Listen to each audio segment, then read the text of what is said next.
Hey, good morning, good morning, good morning. It's us again, First Formation Morning Sports Talk. It's your boy Trey, my man Bishop. Hey, Bishop, how you feeling this morning, bruh? What's going on, WGO, WGO? What's going on, everyone? How y'all doing this morning, man? It's hump day. And you know how we do, how we come at y'all, man. We coming at y'all with, the most recent sports info that's going on around the country. And my man Trey on here. And man, it's a good Wednesday, man. It's a good Wednesday, actually, man. I'm feeling great. I'm blessed to be here, blessed to, see another morning. So I'm thankful, man. How about yourself? What's good with you, Trey? What's how your hump day Hey, looking? the same day, same, same stick to the script. We the same thing. I'm feeling good. Fortunately, even though retired, still punch that clock here and there every once in a while. Yeah, yeah, But yeah, I'm yeah. cool. I'm Fall fine with in, it. fall in.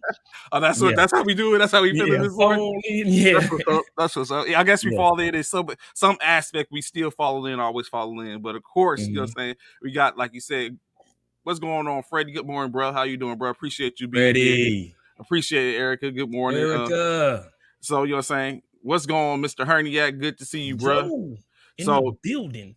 as we were saying, that's all I was saying. Yeah, in some aspect of life, I guess you still fall in. So currently, I do the same. I'm kind of late to that formation sometimes as well, but We it's find neither ourselves here. that way Yeah, sometimes. Yeah, it's neither here nor there. So of course we got a chalk full of a bunch of information topics of which we're going to talk about. But saying this morning we're going to have an additional host today, of special course. guest. Yeah, Yes. special guest. Y'all know how we do every once in a while. We try to keep it. We try to keep it a little spicy for y'all. So of Yeah. course, saying this person individual is a 13-year Air Force veteran. Of course, we won't hold that to her. Mm-mm. We gonna hold it We against her will as not. we was talking about. Yeah. No. So of course served as a pharmacy and a contract specialist. Recently retired from the coaching for semi-pro. So I know her. We did battle a couple of times in which she was a little victorious, a little more than I was. But She what I'm saying, beat you, Trey, it and is you what gonna it is. actually put that out there on the Hey, network, bro? I have no quarrels with Bro, it. It's what it is. What it is. What's what good, are Sam? What's going, Fred? those? It's yeah. Really? And then she beat me on the biggest stage in which we could have had, man. Oh, We had a game at the Smoothie King Arena on the Pelicans floor.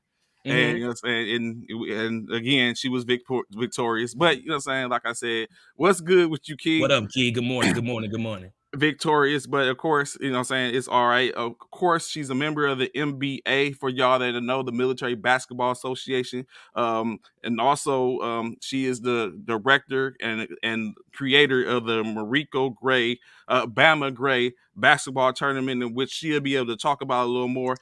We'll let her speak on her own, you know what I'm saying, give her herself her flowers. To no further ado, we have my girl Kimberly Greene. What's going on, Kim? What's Hey, good going? morning, you No, no, guys. no, no. What you will not do, Trey. What you will not do is you will address her as Mrs. Nick Saban because she owns you.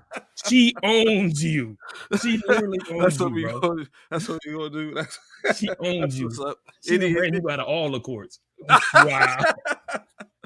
Yes, Miss Kim. Go ahead and tell the listeners a little bit about yourself. Can you hear us, Kim? I don't think she can hear us. Kim. Nope, because she just looking. She can't hear us. Let's see. Make sure. Oh, she blocked out. She'll come back. She'll be back. That's for that blasphemous. Mhm. Get out of here with that, Fred. Don't come in here with that, Fred. Don't come in here with that. Don't come in here with that, Nate. Kim, can you hear us? Yeah, I can hear you now. I might Okay. have to Okay. get on my computer. Okay. I didn't know the phone was gonna mess with it, but what's Oh, okay. up? What's What's going on? going I on? told him What's he going? need to address you as Mrs. Nick Saban because you own Trey. You Oh, I own him. did. I did. Yeah, Oh! you own that's what, Trey that's on what the we doing. basketball court. You own him. So hey, he needs to address you as such, Mrs. Goat. No, but we actually had a really good time that weekend. It was a blessing to be able to do that because he came from Louisiana, I came from Dallas, and our guys had never been in an arena like that, nor played, let alone had that opportunity. And then they showed us so much love, and we got to go to the game afterwards, and they put our name on the jumbotron and everything like that. So it was really cool. Yes, That's yes, what's up. yes. So, Miss Kim, I'm very sure a lot of the listeners and viewers, of course, say, as I say, some of your fellow gender going off, if okay, female flavor. So go ahead and let them know, you know what I'm saying, tell them a little about yourself and what you got going on, madam. You pretty much summed it up. Air Force vet. I actually kind of started my journey when I started playing back when, long time ago. I don't want to put my age on it, but 2001, 2, in Florida when I was at McDill. We kind of had, a little conference back then. So we would travel a little bit there. Then moved over to San Antonio where I played. And then once I got to Nebraska, they didn't actually have a program there. So I had already dabbled in like youth coaching. And so I said, "You're in Nebraska. How do you not have a program? There's nothing to do here. Like, you need some kind of sanity." And so I started, wheels turning. And I said, "Hey, we need to get a program out here." So the women's side at that time, we really didn't have a lot of women that would be able to play on the military end. So I started the men's program at Offutt, Mm-hmm. right outside of Omaha.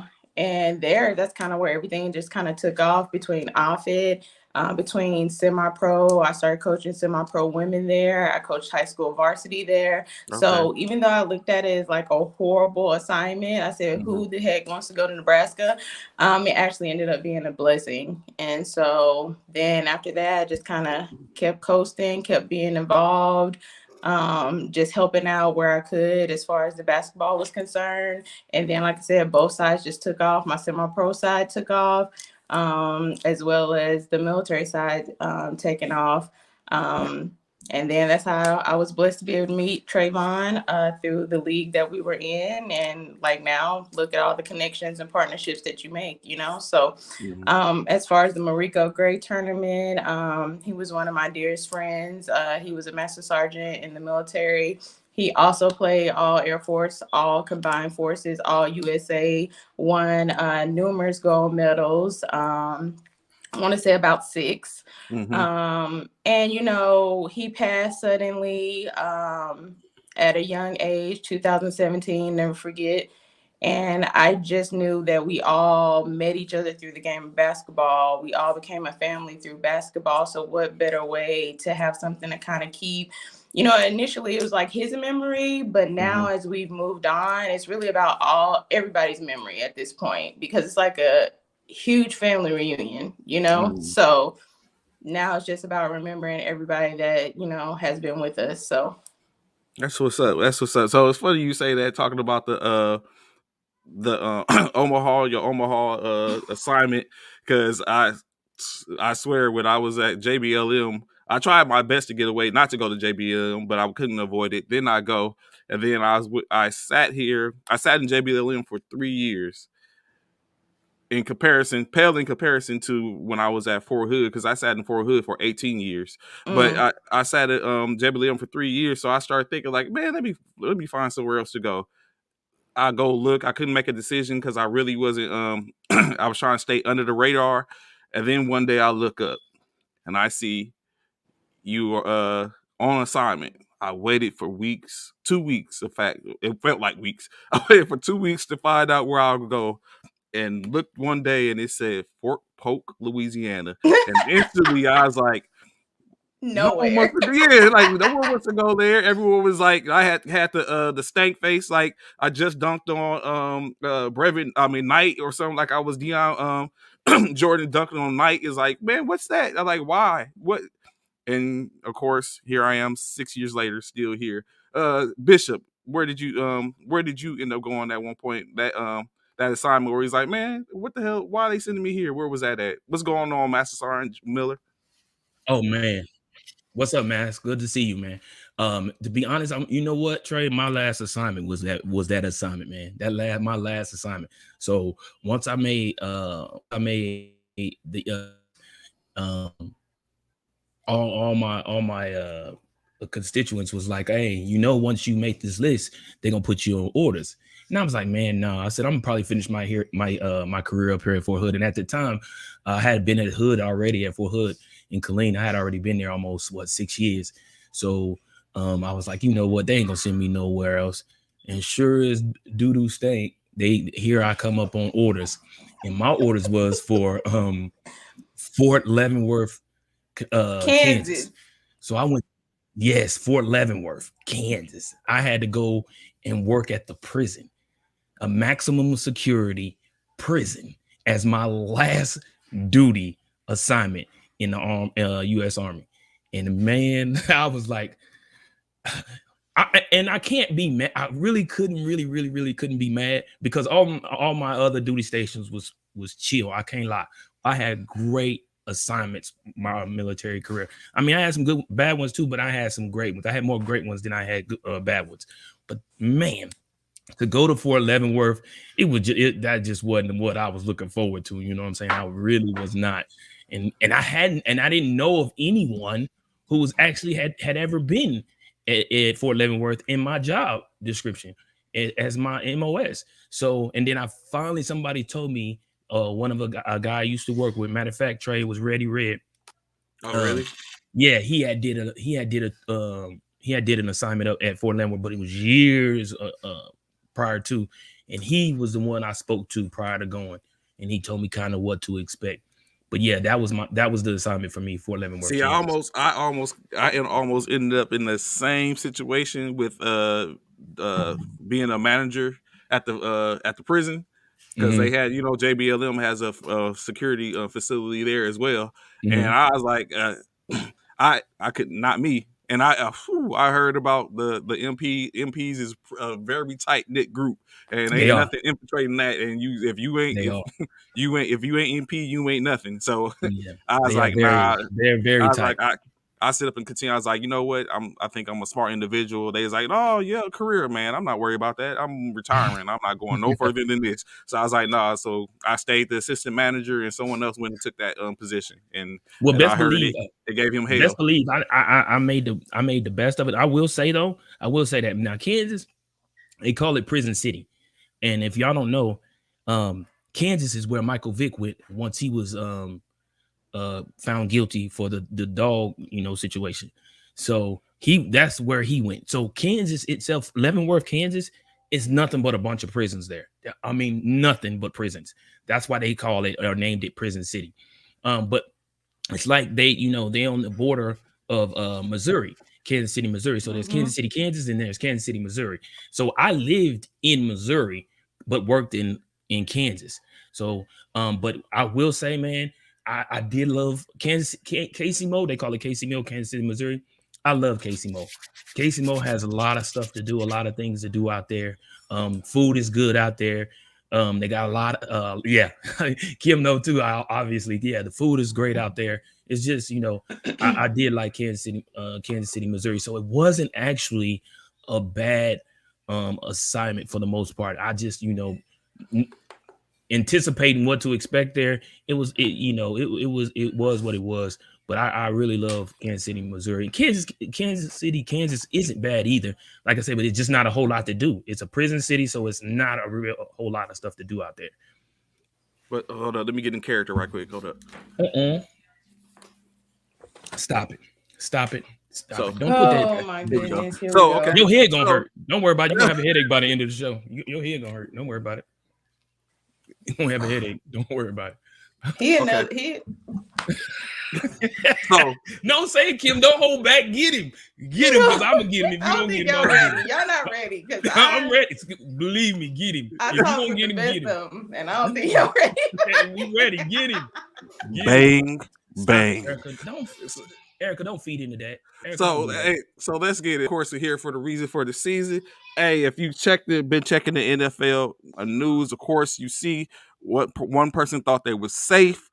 Unfortunately, they wasn't. The New York Giants went ahead and axed Joe Judge as their head coach yesterday. So of course now that makes seven open positions for NFL coaches. Of course, the one that's the most glaring is Brian Flores is going to be interviewing for the Chicago Bulls position.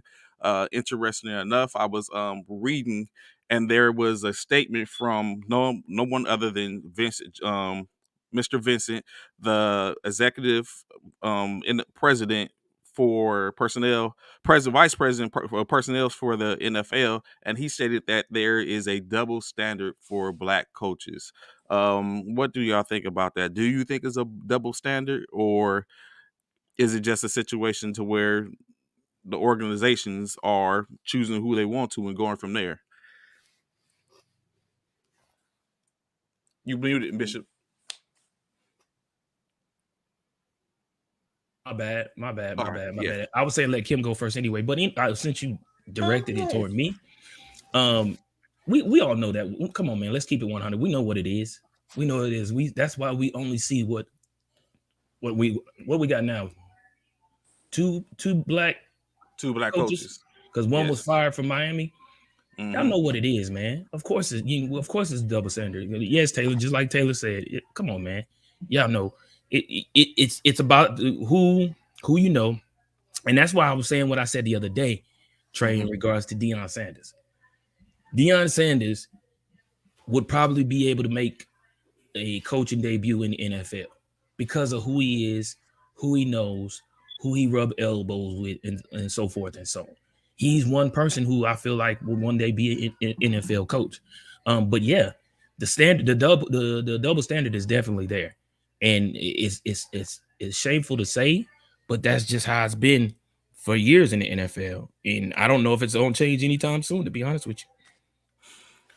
All right, Ken, why do you think there's possibly the disparity is different as opposed to the NBA versus the NFL? Because we don't have that problem in the NBA for the most part. I feel like the NBA in general,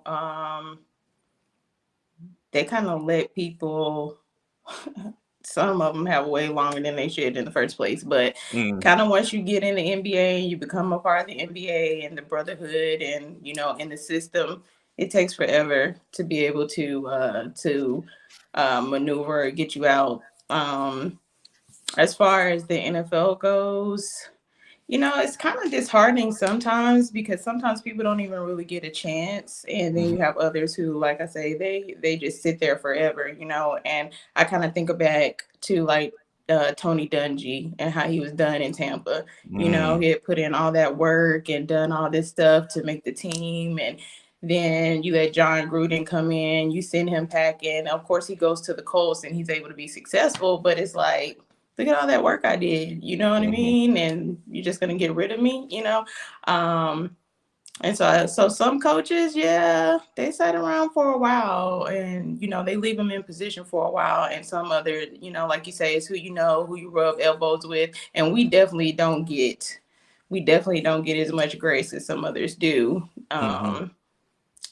But I think that's a whole nother conversation of, is it always the coach that needs to go, or is there revamping in other areas that need to happen?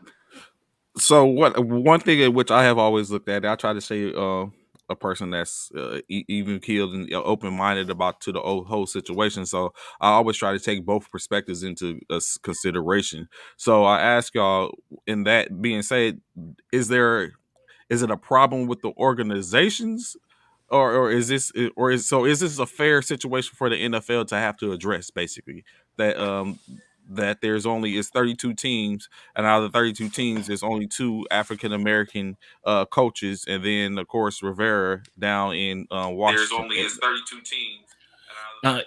I think I definitely feel like something that should be that definitely needs to be addressed. I feel like the Players Association probably should chime in and find ways to fix that and stop the double standard. If the players don't come in and make have a voice and say something about it, then it probably will never change. But I think it has to start with the players as well as the coaches. The players and the current coaches need to come in and say something too. But of course, it'll probably be only a handful of coaches that may say something, to be honest, to try and fix the situation. So the Players Association would definitely have to do their part, their due diligence, to have, things changed and go to the, owners and make some type of change toward getting more diverse coaches within the NFL league. And it might be some of that, as you was just saying, Taylor, as what Bishop was just saying. It comes out to the situation where it seems like it may be some old rule in which Bishop was just saying it's different when you have your brethren or those in that fraternity or coaching fraternity that stands up for one another when certain things are being spoke about. Let's say you had a coach that was a part of an LGBTQ community, and in that situation they was getting ridiculed or talked about. Then when you have somebody that you might have other coaches that have family members that are a part of that community that has a relation to that, and you come on their behalf and speak on them. So of course it goes a long way when you have someone that's speaking up, that's able to get into certain rooms. Same thing with coaches. Of course, I think that's the correction with owners, with that being probably the Pittsburgh Steelers owner who fights for those type of things. Al Davis was one of those owners that was very that was more so on the side of African Americans and minorities and how things move. So it's definitely a situation to where it, like you said, needs to be looked at. It needs to be talked about. As Joseph Miller said, it needs to be addressed. Uh, it's a stronghold, and someone that a few people may have a volunteer as a tribute. Change is going to be tough and requires sacrifice. So of Absolutely. course, you know what I'm saying, there's sacrifice in everything in which we have to do. As they say, you know what I'm saying, sacrifice where you're a service member. If you're on a regular job, you got to sacrifice your time. It's completely, so it has to be, of course. I think we thought we were going heading in a good direction, and now we find ourselves uh, two head coaches in the NFL, one being fired, unfortunately fired egregiously. So what brings a question to mind, Bishop? What do you think about so Mike Brian Flores was fired from the Miami Dolphins after 2 seasons of winning records, 10-6 last year, and this year a 9-8 record with the opportunity to get the postseason a postseason berth, but unfortunately wasn't able to pull it off. But they did rally from what 8, and they went on 7-game win streak, so 2-1 and what was they 2-9, Mm-hmm. correction 2-7 or something like that. Something like that. What do you think about in a situation in which another black quarterback replaced them, firing Flores because they wanted to get a better fit in, let's say, maybe Jim Caldwell? What's your question? What do you think about that? Replacing a coach or quote unquote minority to firing them to replace them with another. I mean, that's inevitable. That's something that has to happen. I mean, it's all about the front office. It's all about the bond and the the relationship in which you have with your coach. We know if the coach and the general manager and the owner doesn't all three agree to certain things, and don't get me wrong, all three aren't always going to agree, but there's that one thing that you have to be able to do, though. You have to agree to disagree. And if you're able to agree to disagree and still move on and still be successful and still do whatever it is you need to do to continue to make your team and your organization successful within the league, then that's cool. But if y'all all three agree and can't agree to disagree, then it is what it is, and they're gonna move you, and they're gonna put in somebody who's going to be what you would call, I guess, on the board, good boys team, and do what they're told, and maybe not have a mind of themselves, and come out and say things that they feel should be different. And I feel like, and I know a lot of y'all probably gonna bash me for this, but I feel like that's the case with Dallas.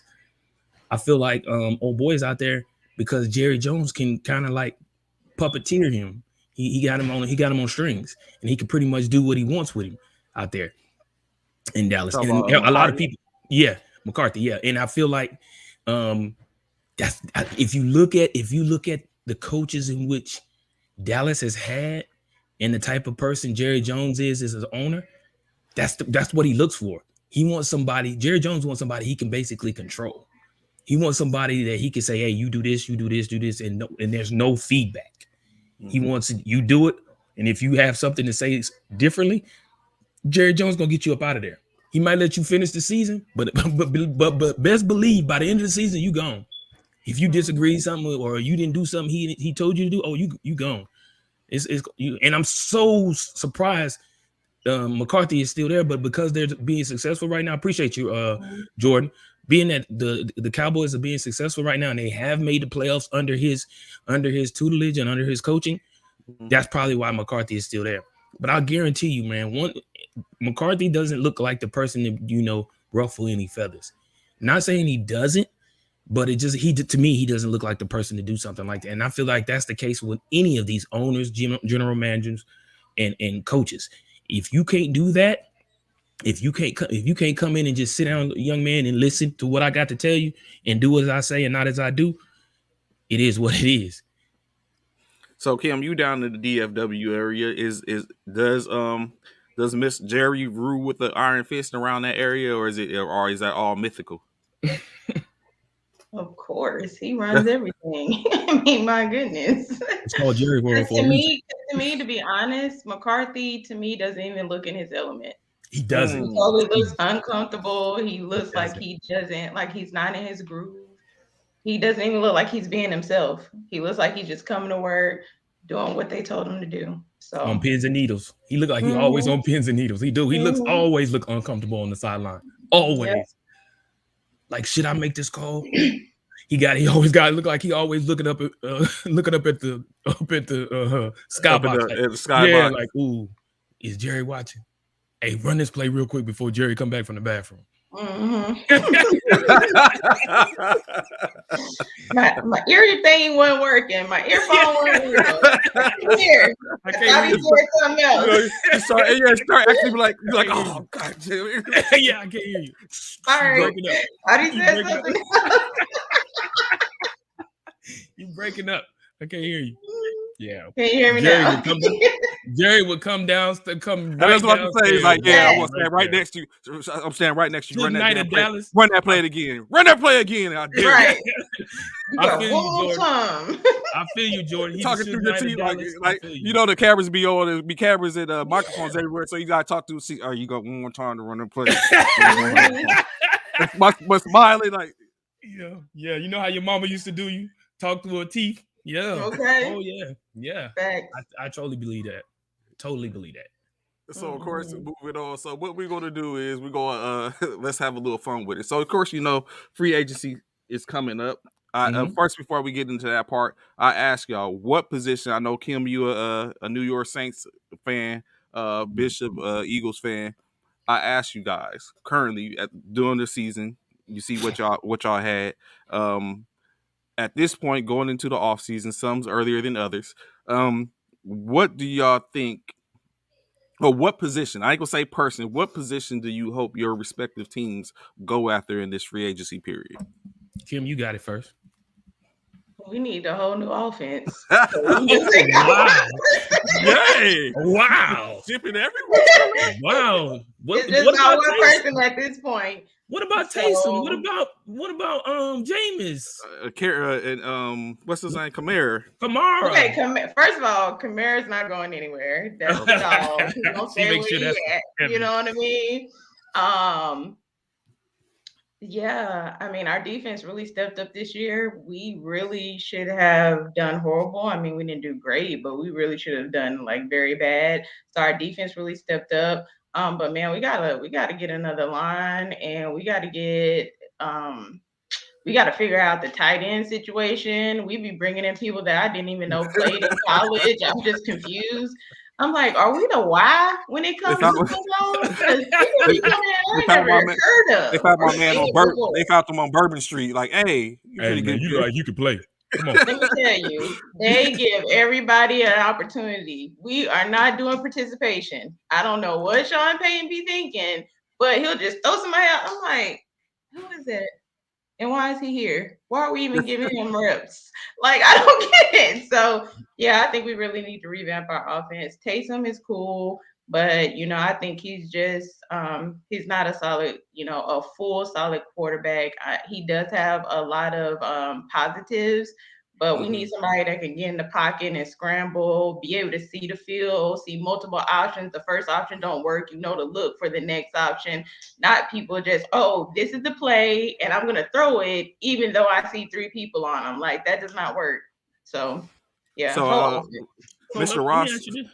Okay, go ahead, Butcher. Yeah, real quick. Let me ask you this, Kim. So you're not sold on Taysom or Jameis in New Orleans? Okay. Before Jameis got hurt, okay, Jameis had done a good job.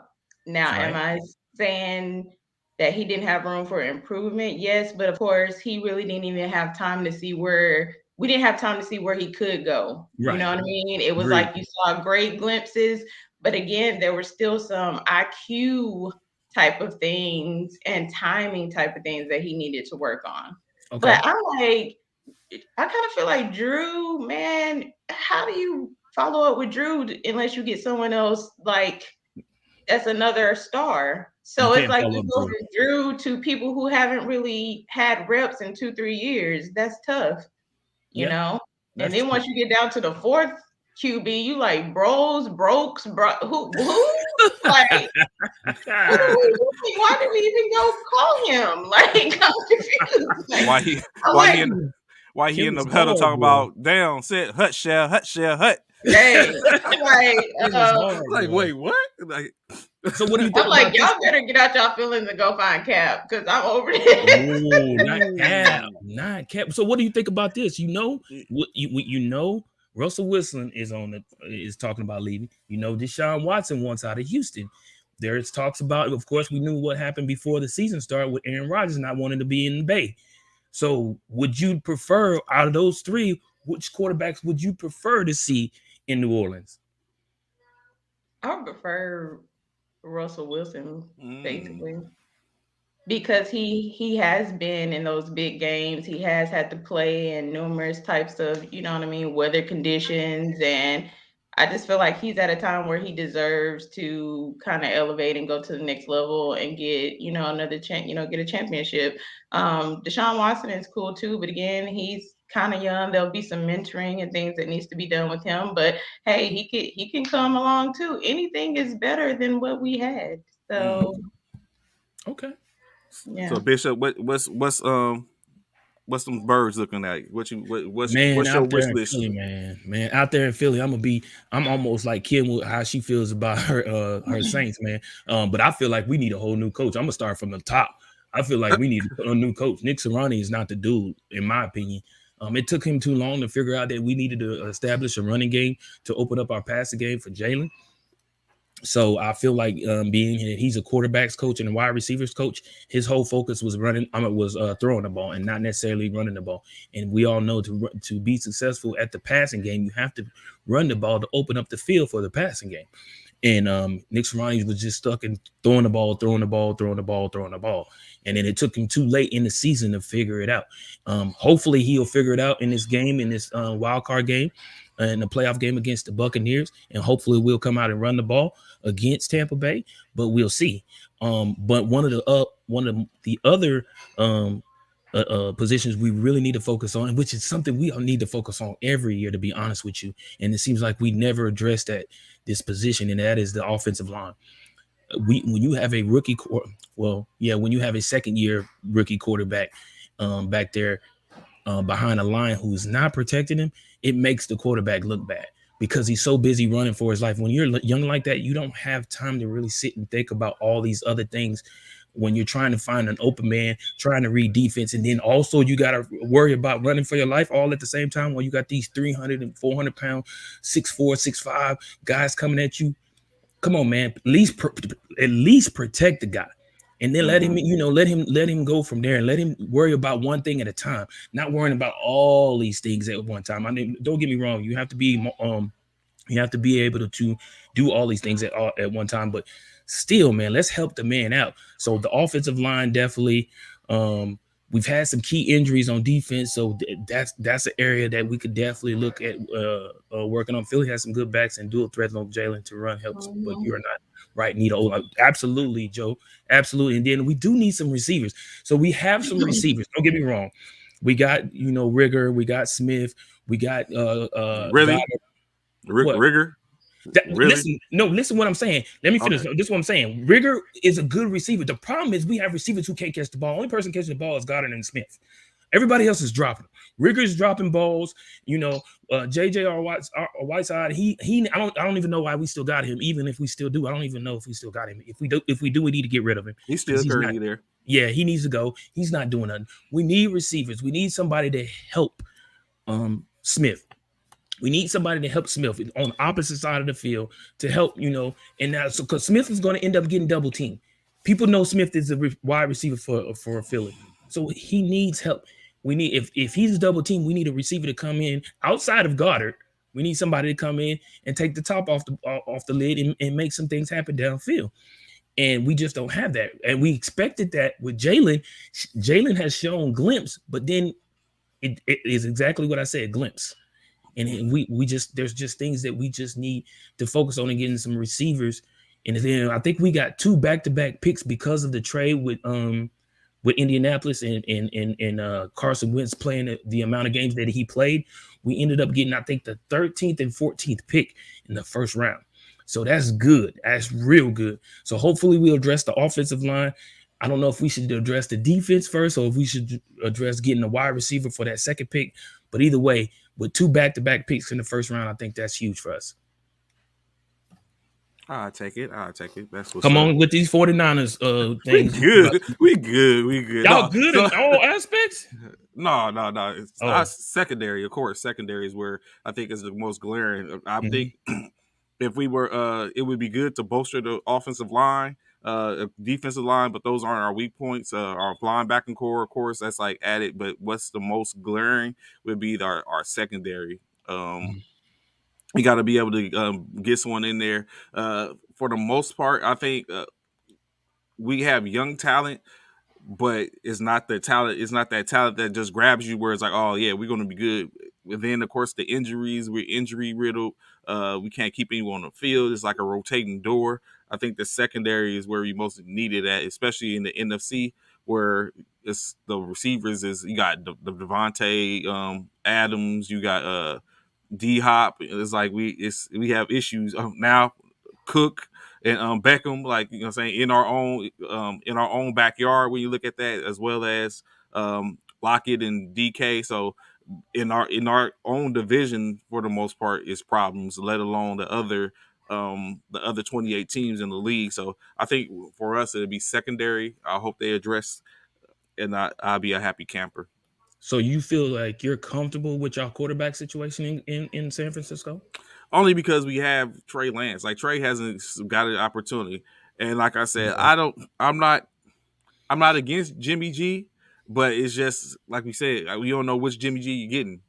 You know what I'm saying? That's the issue. That's like, at least with Trey Lance, we don't even know if there's 2 parts of Trey Lance yet. We just know it's Trey Lance. Jimmy, we know we can get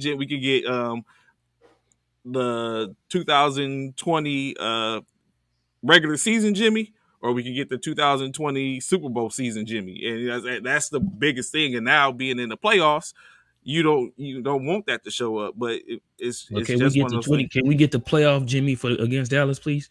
Can you please order a playoff Jimmy? Put in a request. Yeah, put in a request like, hey Jimmy, we need you. Can so. We get that? And I would be, yeah. So I'm okay right now with the quarterback situation, but it's definitely the secondary is where the issue lies, because I mean we're at this point we're the poster child and the prototype for a running back by committee and different things. So it's the personnel, and I think we're lacking in the secondary personnel as well. Hell, when you think about it, which no one thinks about, we need a kicker too. We need a new kicker. Well, kickers come dime a dozen though. You can get no, they don't. Really? Man, you can get a kick off the man. Go downtown, right? Make a left at Broadway and go. I'm just saying, you can get a kicker anywhere, man. That must be where most people have been getting them, because everybody. Exactly. They out there, I almost said something. I had to catch myself because I was about to say something. But it's probably like, where you could go in certain neighborhoods and it's a certain amount of people that's there waiting for jobs. That's where they're going to find the kickers at. That's where they get kickers from. Yeah. Hey, he's like, hey, you got some pretty good. You got some. Look like a kicker. Look at his legs. Look at his legs. Hey, they going over there getting the managers. I was a kicker back in middle school. Come on. Come on. We need you. We need you. Oh. So From what Joe was saying, I was just reading something to where it was talking about good fits, and currently the conservative talks are that yes, he is the interim coach. Current interim coach was the Bishai. Something like that. He is the Coach B. Coach B. He is the they figure that he would be the best fit for the Raiders at this time. I don't know, Raiders fans, if you out there, chime in what you think about y'all coaching situation. Whiskey. Oh, I appreciate you, Freddie, as well too. Appreciate you, Freddie. Yeah, I don't know. I mean, this is a good question. Okay, then do you keep Carr? Ooh, yeah, you do. I don't see why get rid of him. Why would you get rid of Carr right now? In my point of view, I don't think you get rid of Carr. Carr's doing well. They got him in the play. They got him into the playoffs. Keep him there until he does so bad that you feel like you need to get rid of him. Why make change? Why make change? Don't mess with nothing that don't need to be messed with. Leave it alone. So he does finally get it, because you got to think all the opportunities he's had, plenty of opportunities before where he's been in good situations. Going in, he got injured that 1 year in which Raiders was clicking on all cylinders. Hell no. That's a good one, Taylor. Do you keep Cousins though? Ooh. I don't know, man. That's a good question. I don't know if Cousins stays in Minnesota, man. Cousins, it might be time for Cousins to go. And if I'm Minnesota and I'm the GM, and and I'm the GM, I see you, Joe. I may look and see, but then you got to look at this too, though, Taylor. It's not like a great deal of quarterbacks coming into the draft. There isn't. There's not like a quarterback you'd be like, oh yeah, he the one. Like, to be honest, this is probably the weakest quarterback draft in a while. In my opinion, that's just me. But of course, Minnesota could possibly trade and get a quarterback. Again, there's Russell Wilson, there's Aaron Rodgers, there's she already claimed Russell. Yeah, she already claimed Russell. I'm just saying, you know what I'm saying? She already put claims out. Aaron can just go over there. He can go over a couple and She already you know how we be saying the Sheets has claimed me as their own, and I'm not leaving from this bed. She already done claimed who that already put dibs out. Yeah, hey, look, don't y'all touch these two. Let us make up our decision first, and then y'all get the rest. So what we're gonna do real quick as we talk about the free agencies coming up. So what I'm going to do is throw out a name, and after I throw out this name, I'm going to ask y'all: does the organization keep them or sweep them as it comes to free agency? So, First name, Cam Newton. Kim. Yo. You see I did that? You see I did that? You hit it with the no look? No look. Look, I'm an OG. I'll take it.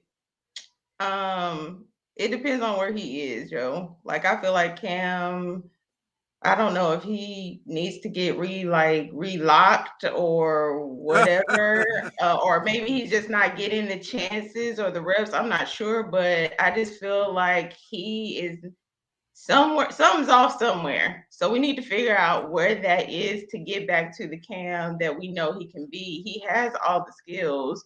He can do it, but what needs to happen to get him back locked in? Does he feel like he already knows he's going to get moved around, so he's kind of discouraged? Or is it something where he's just like I said, something's off? So if we can figure that out, I would definitely say give him a chance. But if he's going to be over here trying to figure out what he's going to wear to the press conference, then we're going to sweep him.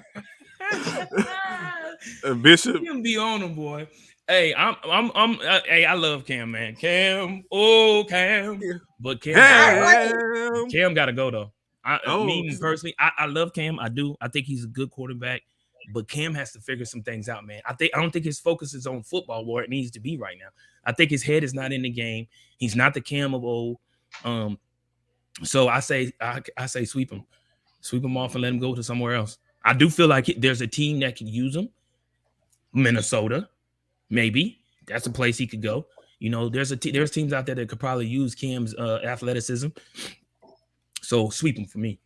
Oh, just send him to the Saints. We give everybody a chance, obviously. Oh, you'll take Cam? You'll take Cam? I won't, but I'm just saying we got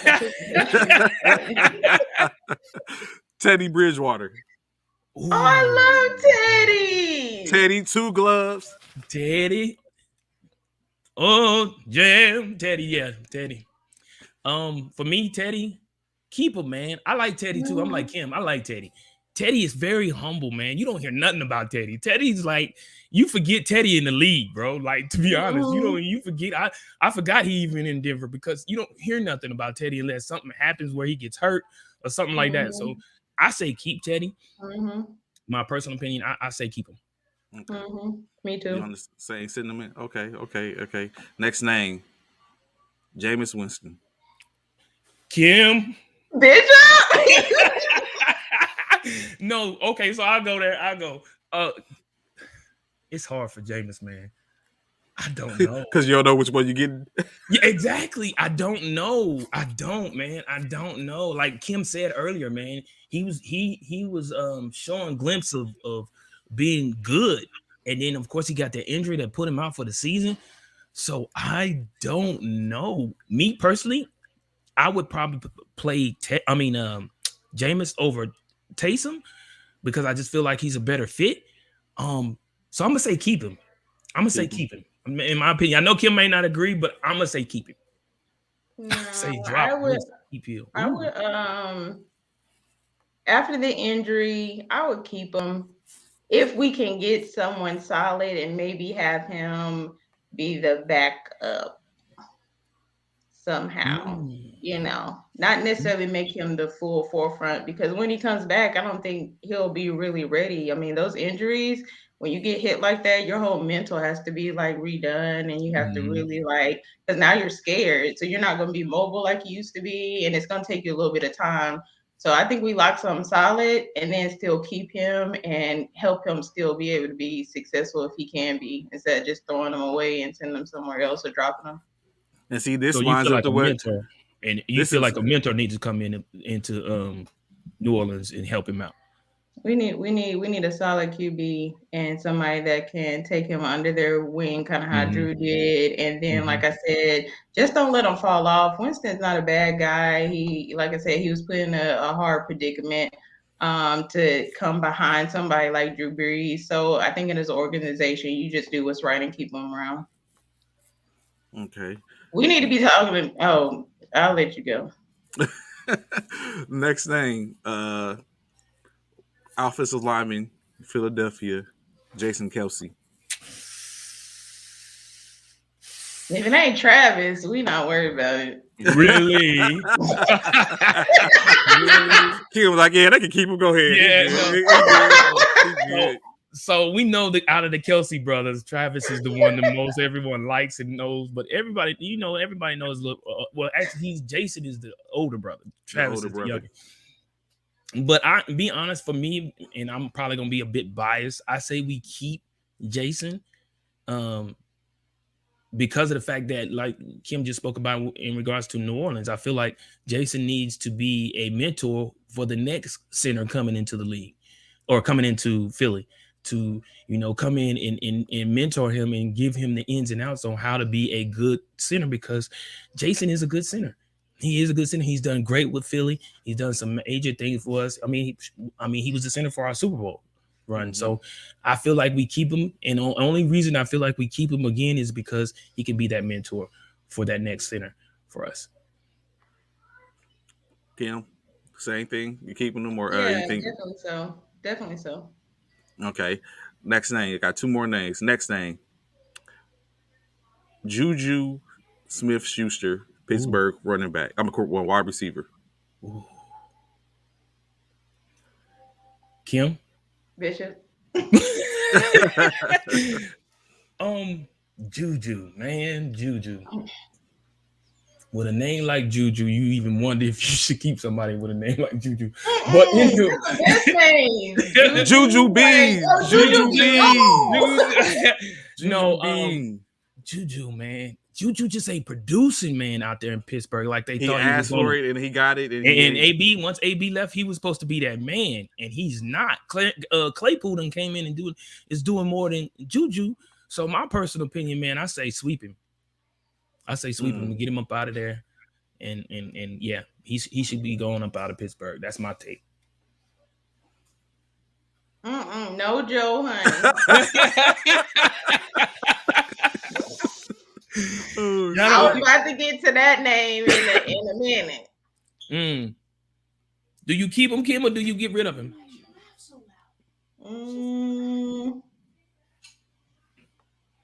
Do you think his performance had anything to do with him thinking that the coach might leave, or the controversy that was going on with the coach? Do you think that had anything to do with it, or you think he just not producing? I think he's just not producing. I don't know what's wrong with. I mean, of course they say he had. I think it was a situation where, like we said, he asked for the number one. He wanted to be number one.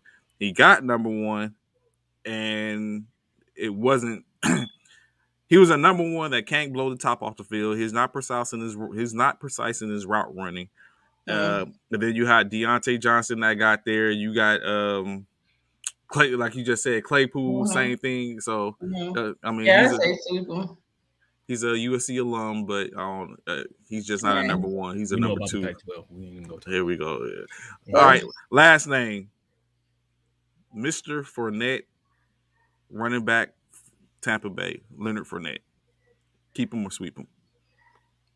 That's easy for me. That's keep him.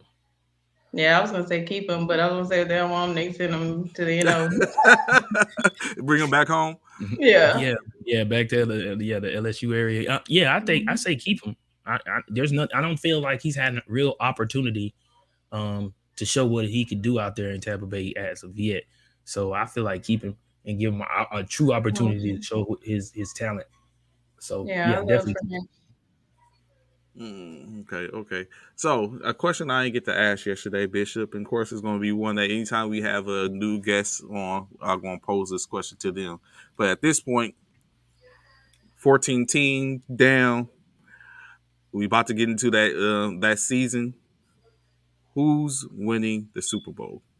I'm going to propose a question to both of y'all. Question first: who's going and who's winning?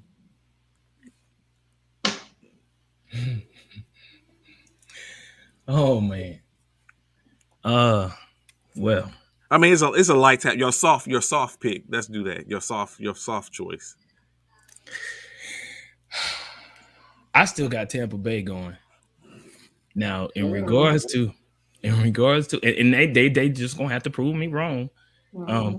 And I hate to, and it's bad that I say that because I say Tampa Bay going, but I got Philly upsetting the Tampa Bay Buccaneers in the first round. So it's crazy that I say that. But and 9 times out of 10, Tampa Bay will win this weekend versus Philly. So I'm looking at Tampa Bay, and I don't know who they're gonna play against though. I really don't. I don't, man. I have no clue. To be honest, it's too hard to.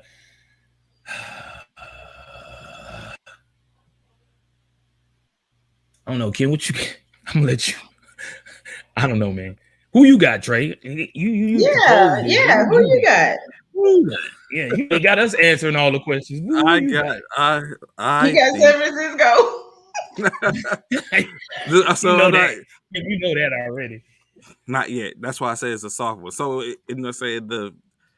I would think it's going to be Green Bay versus Tennessee. I got Tennessee. Green Bay versus Tennessee, in which I think Green Bay would have more. I think Aaron Rodgers is just would be too much, even for King Henry. But I think Green Bay versus Tennessee with Green Bay winning. That's what I would think. Hmm. Hmm. Raiders. Ooh. Ooh.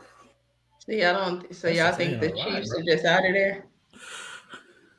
I don't like. I personally don't believe in the Chiefs I'm not saying anymore, nor do I um, believe in the Tampa Bay Buccaneers anymore. So this But year, you know they can turn it on at any time. true.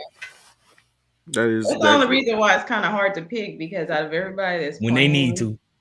there's a few teams that they've been there before. They have the capacity to do and you just don't know. You know, it could go either way. So And I then would like also, to see Tennessee get one though. oh yeah, Green Bay is going to be a problem. You got to go there to play in the winter, in the I beginning. know Like that's a nobody wants problem. to do that. No one Yeah. wants to do that because I was about to change my pick. It's like, no, hold up the Rams, but no, no one wants to go to Green Bay. Oh, the No, Rams ain't doing that's nothing. They facts. ain't Don't even nobody want to coming go to this the weekend. frozen tundra. You heard Yeah, me. yeah, Green Bay. Nobody wants to go to Green Bay or the frozen tundra. But you got to understand, Kim. Aaron only played a half this past week. He only played a half. He didn't play a full game. So I feel like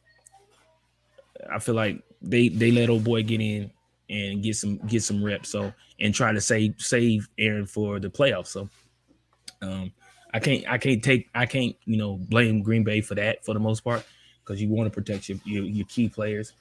Oh Um, no, I don't but have a problem with that. I mean, Aaron Rodgers is a dog. I mean, he can. I mean, he's one of the best. But I mhm, guess for me, it's kind of like I don't know. He always get like right there, and just the last couple years, just never was able to finish. Like he gets right there, the game is right there, and then they happen to lose somehow, and he walks off facts, disappointed. So. facts. But I do. I mean, I would like to see him win. I mean, I would like Aaron Rodgers is good people. So yeah. I would have to So go with you though, Trey. I'm gonna go with Tennessee because of the simple fact that we know um uh I don't know why I want to say not Eddie George, but what's his name? Aaron, Henry. Derrick Henry's gonna be back. We know Derrick Henry's gonna probably possibility Derrick Henry comes back, and we know Tennessee's a totally different team when Derrick Henry's in the backfield behind Tannehill. So I'm looking at I would say Tennessee and Tampa Bay for right now. Soft pick. Okay, so of course, little college talk. James Jameson Williams, the wide receiver for Alabama, was injured. Got found On to be ACL. tore ACL. So he is projected to be a top receiver in the this year's coming draft. So he tore his ACL before the draft. Does this further validate the situation in which players decide not to play in bowl games? This is further validate their decision not to, or do we still stand with the same thing? Like you should play. You've been at the university all this time. You should play. What do you think, Kim? I think that's kind of tough because you are looking at the future, making it to the NFL. That's what your goal is. But at the same time, kind of when it comes to injuries, you really don't know when that could occur. So do you start saying that for everything now? Okay, I'm not gonna play in a All Star. I'm not gonna play in you know, I'm not going to play in the last game of the season because we are going to a bowl game and I want to go to the bowl game. So I'm going to sit out. Like, are you going to start creating things where people start sitting out because now they're worried about getting hurt when really getting hurt is something you really can't control? So it's Mm-hmm. kind of tough because you could get hurt at the beginning of the season, the middle. I mean, you just never know. Like, say, look at Jameis. He was only a few games in and he was out. So, I don't know. That's tough for college, though. That's very tough. Um, I don't. I wouldn't want them to sit out of the bowl games though. Now, if it's the the Jack in the Box Bowl, then maybe you know what I mean. But if it's for like a national championship, then that's something different. If Okay, that's your goal, if that's something you always wanted to achieve, is have a national championship, I think you would want to play. Bishop. So for me, yeah, I think it depends on what bowl game it is. Like she said, like Kim said, if it's a national championship game, you definitely going to play because that's a huge um, accomplishment to win a national championship and have that underneath your belt, especially if you make it to the NFL and win a Super Bowl as well. So yeah, I think it all depends on the bowl game. If it's the toilet bowl, yeah, maybe you should sit out because the toilet bowl is it is what it is. It's a toilet bowl. Ain't nobody even probably watching that game, but fans of those teams. Um, but it's hard for a player who's passionate about the game like that to sit out a game like that. No matter what type of bowl game it is, if you're a true passionate fan of the sport in which you're playing, and y'all have a game still to play, it's hard for you to say no, I'm not gonna play.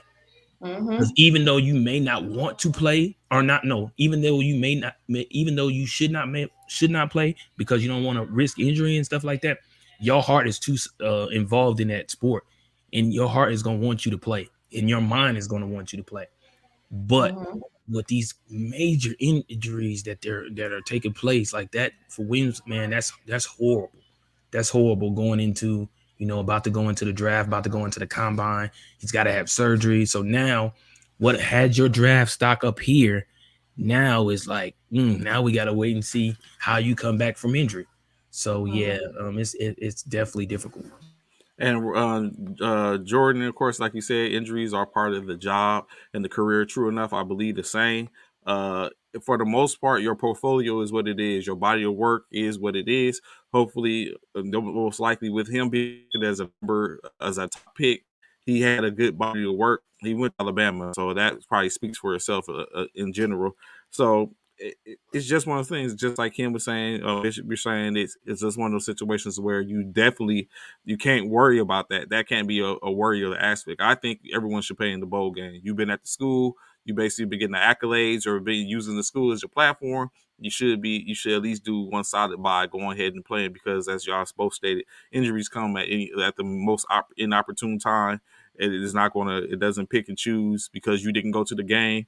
You know how the movie Final Destinations was. If I didn't get you, I'll come back around and holler at you later. So uh, yeah, definitely. So, of course, moving on into the great sport of NBA basketball, we had a couple of games. It was an NBA, a few games in NBA last night. Actually, some good games. Some things we thought some people we thought they were exactly who they thought they was. The OKC Thunders played against the Washington Wizards. The Wizards were able to come out on top, 122, 118, going ahead and moving their record one game above 500, a 21 and 20, a 21 and 20 record. Of course, it was led by no other than Kyle Kuzma, former Laker, with 29 points, 5 rebounds, 3 assists. Not to be outdone by Spencer Dinwiddie, who also accompanied with a double double. 22 points, 10 assists, and 3 rebounds. The Thunder's leading scorer was, of course, Shai Gilgeous-Alexander with 32 points, 8 assists, and 3 rebounds. They had 8 players in double figures, but wasn't able to get the job done. Kim, what do you think about Kyle Kuzma post Laker performance so far this season? We're gonna let Bishop answer. To be honest, I'm not even gonna not gonna even be funny. I haven't really been watching Kyle Kuzma Okay. recently. Once he left the Lakers, and yeah, so I'll let Bishop answer that. Wow, Kim, that's what you're gonna do. That's how you feel right now. I'm just Um, saying we got this thing going on. I see, obviously. Um, you know what? I feel like the Lakers probably feel like they made a mistake by letting Kyle go, man. Kyle is playing phenomenal ball right now. He is. Mm. He's playing phenomenal ball, man. He's doing what he I feel like a lot of people expected him to do in LA, but now he's doing out there and where he's at now. So I'm happy for Kyle. You know what I'm saying? I'm happy for Kyle because some people did want Kyle out of LA. So and they got what they wanted, got him out of LA, and now he's over there doing what he's doing where he's at. So I'm happy for the young man. Okay. Of course, the next slate was the Timberwolves versus the the New Orleans Pelicans, in which that man Bi did exactly what he was supposed to do. Of course, the Pelicans were able to pull out the win victoriously, 128 to 125, improving their record 15-26, while the Minnesota Timberwolves fall under one game under 500 at 20-21. The Timberwolves, of course, was led by Anthony Edwards, 28 points, 4 rebounds, 5 assists, as well as Karl Anthony Towns, Big Cat, with 26.8 rebounds, 5 assists. The Pelicans, however, victorious as we stated, leading scorer Brandon Ingram, 33 points, 4 rebounds, 9 assists, and a buzzer beater to get the win. I know it's the Pelicans. Uh, is that your team, Kim, or are we? Do we? Are you in New Orleans? Everything? I mean, No, Louisiana, everything, or no. okay? Football, yes. NBA, So of So course, so the Pelicans was able to pull it out. Brandon Ingram. Do y'all think Brandon Ingram is going to be in New Orleans at the end of the trade by the trade deadline? Does he get some help, or is it just going to be one of those seasons where New Orleans should be looking to rebuild already at the midpoint? Kim, please tell me the Lakers ain't your squad first. no. Okay. Mm. Okay, back to your question, Trey. What was that question again? Are the Pelicans done? Do they have this opportunity? Because technically, right now there are 5 teams that are separated by 3 points in the Western for the play-in for the tournament, and I believe the Pelicans is one of them, or they're pretty close. So, excuse me, is the season done for the Pelicans, or do they still have an opportunity to get some pieces around Bi and make a push?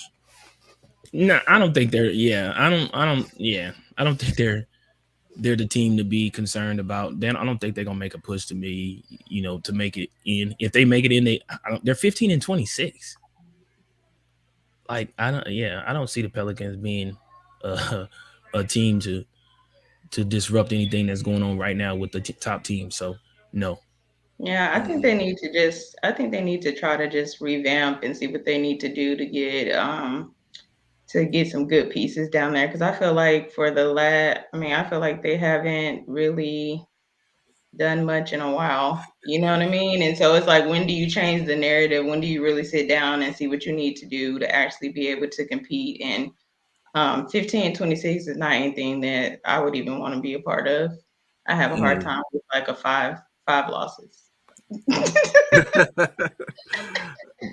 Hey Jones, make sure you be back here comes Monday morning, bro. We'll sit up and talk about. We'll have therapy sessions going on for you. Uh, Next up, the Pistons faced off against the Chicago Bulls. Chicago Bulls were victorious, 133-87. The Bulls improved to 27-11, while the Pistons fall to a 9-31. Of course, the Pistons were paced and led by Josh Jackson with 16 points and two rebounds. Of course, the Bulls led by no one other than Nikola Vucevic, 22 points, 8 rebounds. DeMar DeRozan finished with 20 points, 12 rebounds in a double-double effort. They had 6 players in double figures. Bishop, is this a situation that now Chicago is getting back on track and they're just showing their dominance where they have a different player every night that can pace that team? I'd have to say, man, the Bulls, man, are scary. DeMar, Zach, Lonzo, all of them boys out there is balling. They are balling right now, and they're a team to be reckoned with. 133-87, Mm-hmm. bro. I mean, don't get me wrong. The Yeah, they Pistons pay are the 9 and Pistons. 30, Yeah. 9-31, but they showed that they played the Pistons. They proved that they played the Pistons by beating the Okay. brakes off them boys. So yeah, the Bulls are definitely a team to be reckoned with, man. So and they lost what it was it they lost their last 2 games, was it? Mm-hmm. Yeah, so yeah, I think they're gonna get back on track. They're gonna figure it out, and especially after the All-Star break, I think if they come back, I will not be surprised if they come back rolling after the All-Star break and continue this run that they're on right now. But the Chicago Bulls, man, Jordan would be proud. Jordan would be proud. So, of course, moving on to the next game, Phoenix Suns were able to take the top team in the league accolades as they were victorious versus the Toronto Raptors, winning 99-95, improving 31-31-9, while the Raptors fall to 20-18. The Raptors were led by OG Abangu. I mean, what's it? OG Anobi with 25 points, two rebounds, and one assist in 39 minutes of play. The Suns The top scorer was Jay Crowder, 19 points, 5 rebounds, 3 assists. How long do y'all think Phoenix can keep up this pace? Or how long would you think they stay in front of what now is presumably the favorites in the Golden State? Or do you think this is going to be a back and forth all year long? Kim. I definitely think it can be a back and forth, but man, Phoenix, they just have like a groove. They're just in a groove, and you have multiple people that can show up and play. So it's not like you're dependent on one or two people. So I don't expect anything to really change. I expect them to keep on coasting all the way to the playoffs and potentially even the finals again. Next game, the Denver Nuggets with the late one versus played against the Los Angeles Clippers. The Clippers edged them out 85-87, improving to a 500 to 21-21, while the Denver Nuggets also fell to 20-19. The top scorer, the Nuggets, was Aaron Gordon. Got an Aaron Gordon sighting. He finished 30 points, a double-double, 30 points, 12 rebounds in their losing efforts, while the Clippers were led by Amir Coffey, 18 points, 5 rebounds, 7 assists, as well as Reggie Jackson and Terrence Martin paced them with 13 points apiece. Bishop, what do you think when it comes down to these Los Angeles Clippers? They're lacking Kawhi Leonard. He's not there. Do you think they have an opportunity when Kawhi gets back to go ahead and make a push and push themselves further into the playoffs, into a playoff race? You muted. So they're at 500 now. So yeah, with Kawhi, I think this is definitely a different team. Once it's all said and done, and Denver is no slouch team, man. So them edging out Denver, it was huge without Kawhi. And it doesn't look like what's the name didn't play either. Nah, PG. Yeah, PG. Paul George didn't play either. So that's huge for them to get a W over Denver without Paul George or Kawhi Leonard. So that's major. So I feel like with both of them back in the lineup, they definitely could ruffle some feathers for a lot of teams out there in the West. But we'll see. It all depends on how well they do and stuff like that with them back in the lineup. So we'll see. Mm-hmm. And so, of course, what we deemed to be the game of the night, the Golden State Warriors faced off against the Memphis Grizzlies. The Grizzlies end up winning by 8 points, 116-108. The Warriors leading scorer led by 27-point triple double with 10 rebounds, 10 assists. Steph Curry unfortunately came up short as Ja Morant finished with 29 points, 5 rebounds, 8 assists. Bishop, I know the last couple of nights we've been talking about this. Ja Morant seems to do your mans. He's doing big things. Do you think that he is the best point guard in the league this year and making a push for MVP? So first of all, what you will not do, Trey, what you will not do I'm is sorry. I'm sorry. I'm sorry. I'm sorry. I know it's probably some Brooklyn Nets fan listening. yeah, I'm one of them. You can whisper it. You can No, whisper it. I'm one of them. I'm one of them. What you will not do is disrespect Kyrie. You will not disrespect that man. Not taking nothing from Ja, because Ja is definitely the man. But what you will not do is disrespect Kyrie. You will not disrespect Uncle Drew. You will not do that. Now, Ja, that man, is hitting on all cylinders, bro. Like every Right. single night. He even stated it himself as he went through the tunnel. Put respect on our name. That man is not playing. He's taking names and he's putting in that work. I will not lie. MVP, they even spoke about it earlier today. His name definitely needs to be in the conversation. Is he above, Giannis and all of them and Embiid and people like that? No. But however, he's definitely needs to be in the conversation. Ja is that man. Y'all could sleep on him if y'all want to. And I don't think anybody's sleeping on Ja no more with 29 points, 5 rebounds, and 8 assists. Come on. The boy is balling out of control. Got him Is on he a the 10-game win streak. Yes. Is he the best PG in the league though? I would have to say not quite yet. Because again, there's that bad man. His name is Kyrie. That But plays half the season. yeah, Half the games doing yeah, half. yeah. And that's why I said not yet, because Kyrie's not playing home games. He's only playing road games. So, but Ja's playing all games. So that may catapult Ja over Kyrie simply because of that technicality. But man, oh man, I just can't say no more about that dude, Ja, man. That dude right there. We've talked about him for the past 3 days, and this dude here is something else, man. That's why I say we can't do it without you. We can't do it without y'all. Kim, So I seen you had that look. Do you agree? Is it Kyrie or is this Ja's time? I love Kyrie. Don't get me wrong, and I really hate politics and controversy when it comes to sports. So it's a little tough. But again, if somebody's playing every single night and they're putting in that work, and then somebody's not playing, I don't know.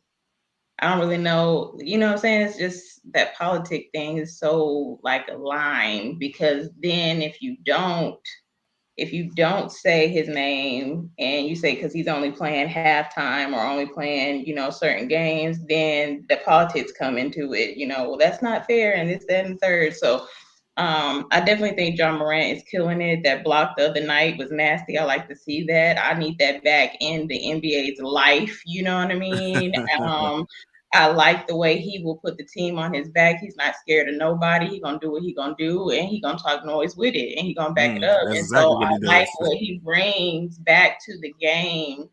Um, You see his and confidence now.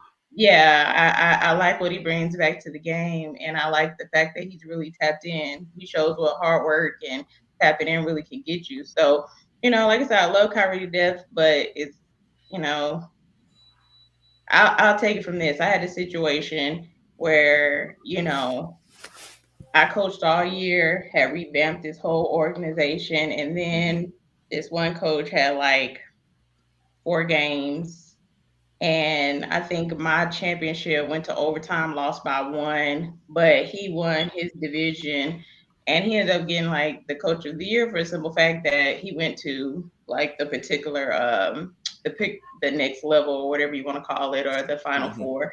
And so, that's the same thing. Someone in all year who's been very successful, or maybe they have that one game that they just weren't able to pull out, and then someone who hasn't been there the whole time. So I don't know. Mm. It's a lot of I So work. definitely. I totally understand where Kim is coming from, man. It's hard to put these two against each other, especially being that one is not playing home games and the other one's playing all games. It is, but Kyrie, when he is playing on the road, he is putting up numbers and he is definitely showing out. But I gotta jump on with Kim in regards to that block that Ja did the other day, two-handed. Like the man, and in the alley oop in that same game, the man's head was at the rim. His elbows was over the rim. His athleticism is off the charts, bro. Like for real. Says his athleticism is crazy. It's He has crazy. that, It's better than the old most athletic guard like in yes, like Russell he's come, Westbrook. yeah, like he's come in and surpassed Russell Mhm, Westbrook, surpassed Zach mhm. Levine. Like he's come in and brought the excitement back into like people Back to who don't, Memphis. yeah, like people who don't watch basketball And that want, swagger. yeah, don't watch basketball, they just want to see what Ja's gonna do. They don't even care too much. Those people that don't even care What was about the y'all game, do? they just want to see what would Ja do. What is Ja doing in the game this weekend or this today. Like that's what it's all about, man. And I'm so glad he's brought that back to the game, man. I am so happy he's done that. And I look forward to seeing what he brings throughout the rest of this season, especially after the All-Star break and in his future career. And then, so of course, more things to look at for tonight's game. There's a total of 9 games that's on the slate. The Hornets face off against the 76ers. The Celtics do battle in Indianapolis with the Pacers, Indiana with the Pacers. The Orlando Magic face off against the Washington Wizards again as they look to extend this streak. The Miami Heat do battle with the Atlanta Hawks down in the ATL. The Dallas Mavericks will be playing down at the Madison Square Garden, facing off against the New York Knicks. The Houston Rockets will be traveling down to your neck of the woods, Bishop, to face off with the San Antonio Spurs. The Cleveland Cavaliers will be going down to Utah to play against the Jazz. The Brooklyn Nets will be traveling to Chicago to play against the Bulls tonight, and then the Los Angeles Lakers will face off again versus the Sacramento Kings. But not to be undone, there is some moving and shaking going on in the DFW this weekend. Kim, would you please enlighten us to what's going on in the DFW this coming weekend? Well, we're having the Mariko Bama Gray Memorial Basketball Tournament. So this will be the fifth tournament. We had to take a year off because of COVID, but this year, I don't know what I do to myself. I stretch myself, and then I'm like, girl, what was you thinking trying to do all that? But this year I did 2 cities when I normally only do one. So I actually did Atlanta in October. So we ran a tournament out in Atlanta. That was the first year we ever did Atlanta, but his family's from Alabama and his mom lives in Atlanta. So we did it out there. It was a great turnout. Fort Jackson, they actually won the tournament out there. And so now we have part 2 out here in Fort Worth at North Crowley High School. And so we are excited. Everybody's going to start traveling tomorrow. Got some people coming all the way from Hawaii. So it is about to be dope and live, coast to coast. About how many teams? Wow. How many teams are participating this year? This year I kept it at 16. So okay, I had 13. I had 13 in Georgia, and then I have 16 coming here. Normally, I have a military and a semi-pro side, but this year with travel, COVID, and everything going on, it just kind of made it easier as far as the schedule to be able just to 16 military teams. We're gonna rock it out. We're gonna have fun and let's go. So who I know you being the director and the creator of this, and you no bias, who do you have that you think what up, Freddie? Who do you have that you think is going to be the favorite? To be honest, I'm gonna be honest with you. Okay.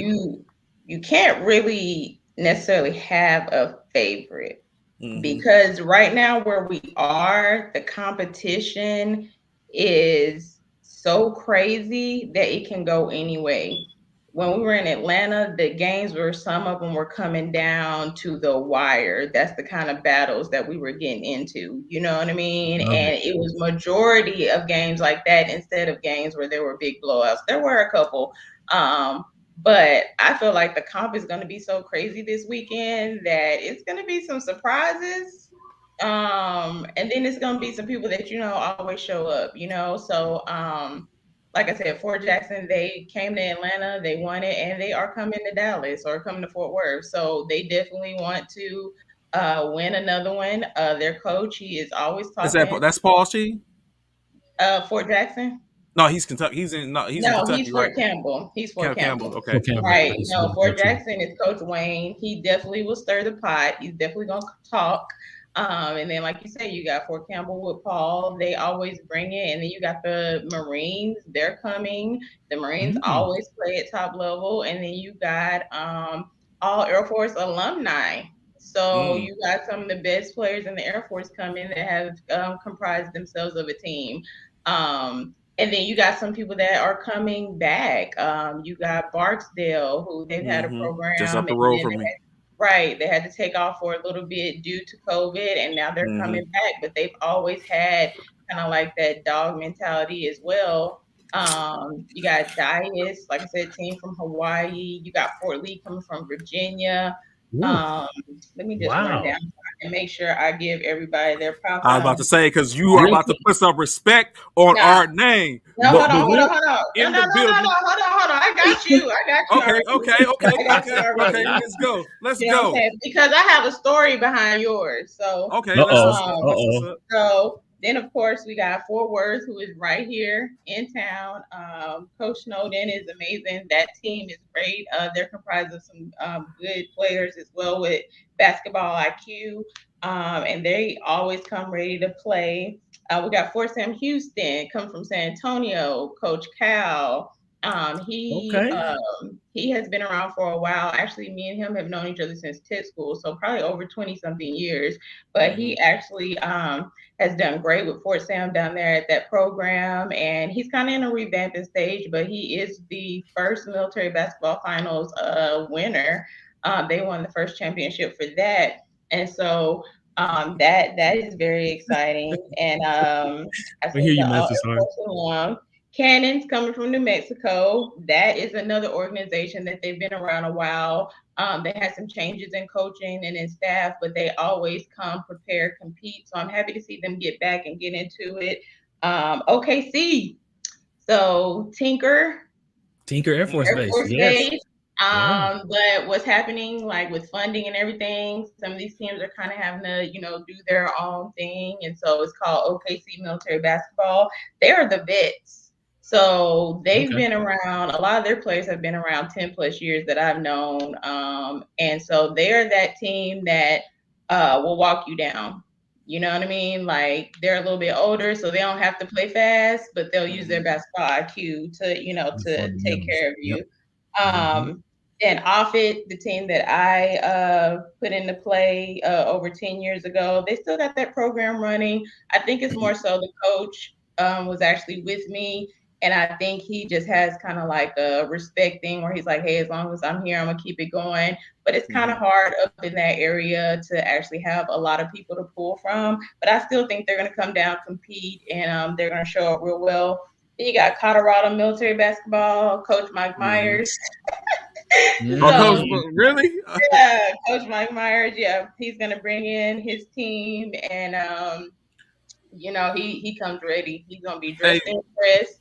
Uh, I was So about to quick say, question. Bishop, Mm. make sure you get with Coach Myers when you because you're gonna be down there and let him know that you also because I spoke to them about coming on the show, but just like you talked to Mike, same thing. But Coach Mike Myers, NBA, the NBA, he's the commissioner for the NBA. Okay. mhm, Okay. All right. Well, yeah. so quick question for you, Kim. Out of the 16 teams that are Mhm. participating in the one in Fort Worth, how many of them participated in the one in Atlanta? Okay, so let's see, one, two, three, four, five of them. Okay. Mm-hmm. Okay. So Mhm. five. That's Five what's up. That's participants. what's Okay. up. But just to, so I, like I said, I touch everybody. We got Marines, Fort Sam, OKC. I'm gonna get to Fort Polk because I want to talk about me and you. Fort Jackson, Colorado, Lac and Offutt, Fort Campbell, Hawaii again. Hawaii is one of my friends who's out there in the Army. His name is Coach Johnson.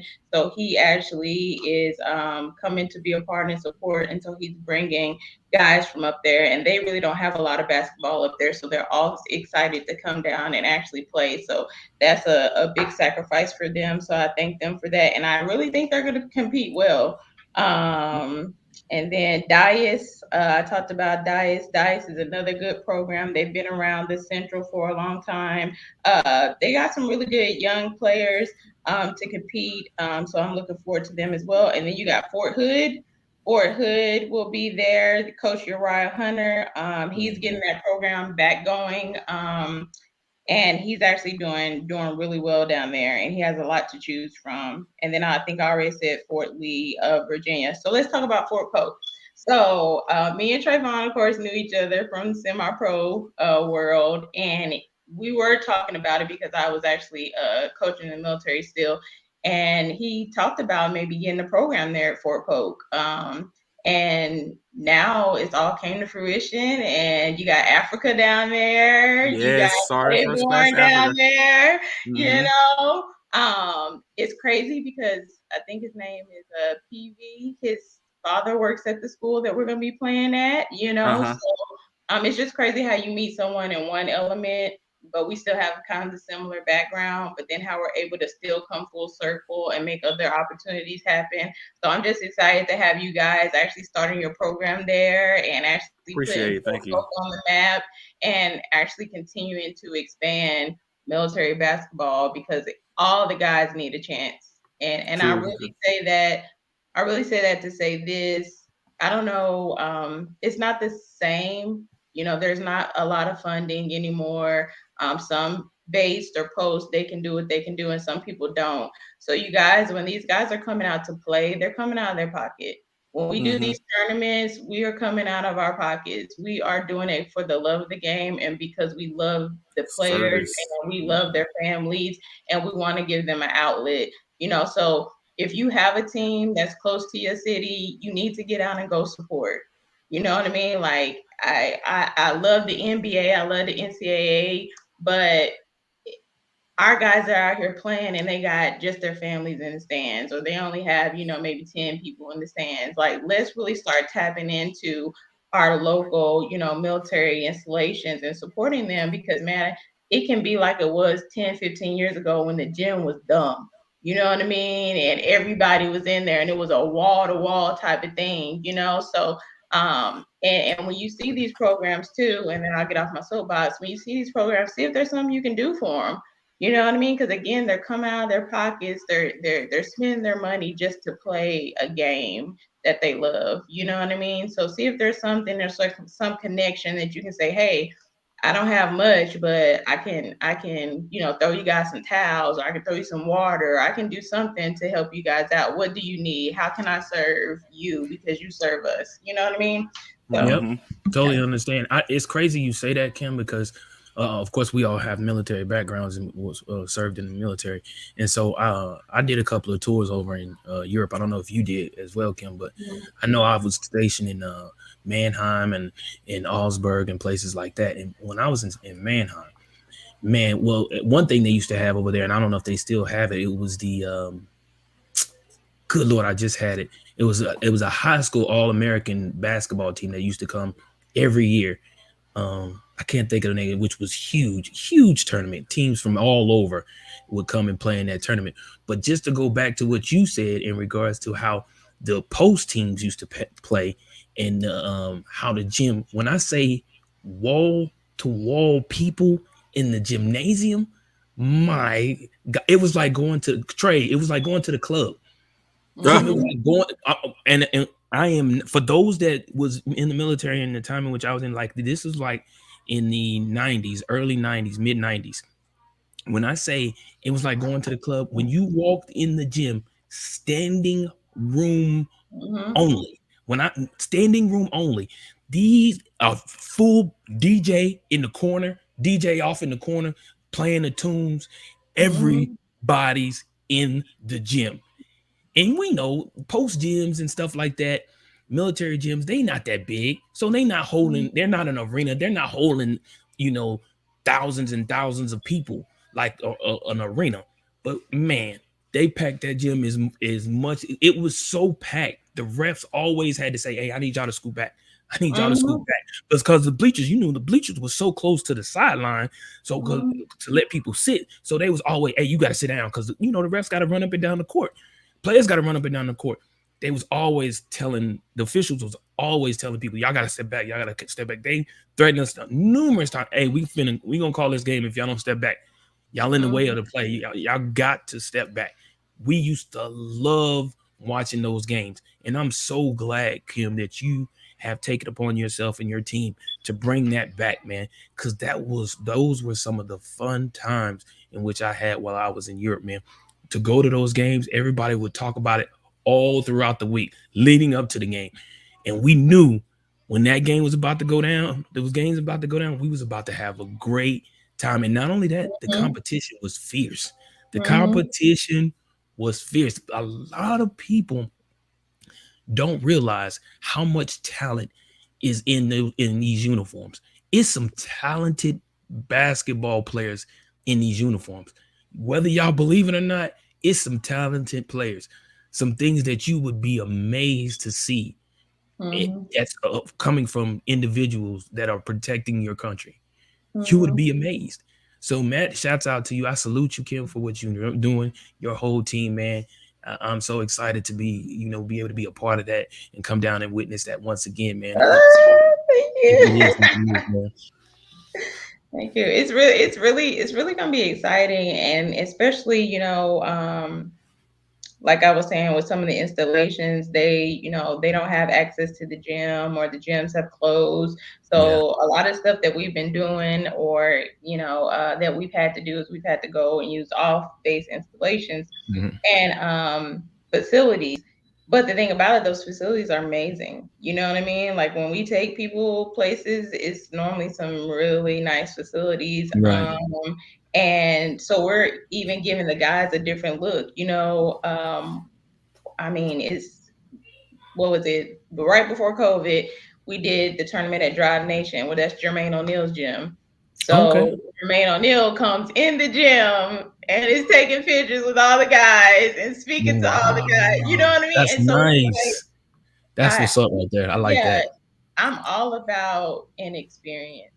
Even on my semi-pro side, I never really played in the city. I did a little bit just to support, but I always wanted to play away because my guys were like, "Coach, we've never been to Denver. We've never been to Seattle. We've never Mhm. been to New Orleans, you know?" Right. And Right. so it's about the experience. So I want people to understand, like, we got to get the focus back on, you know, it's about experience and memories, and about people, and about the game. You know what I mean?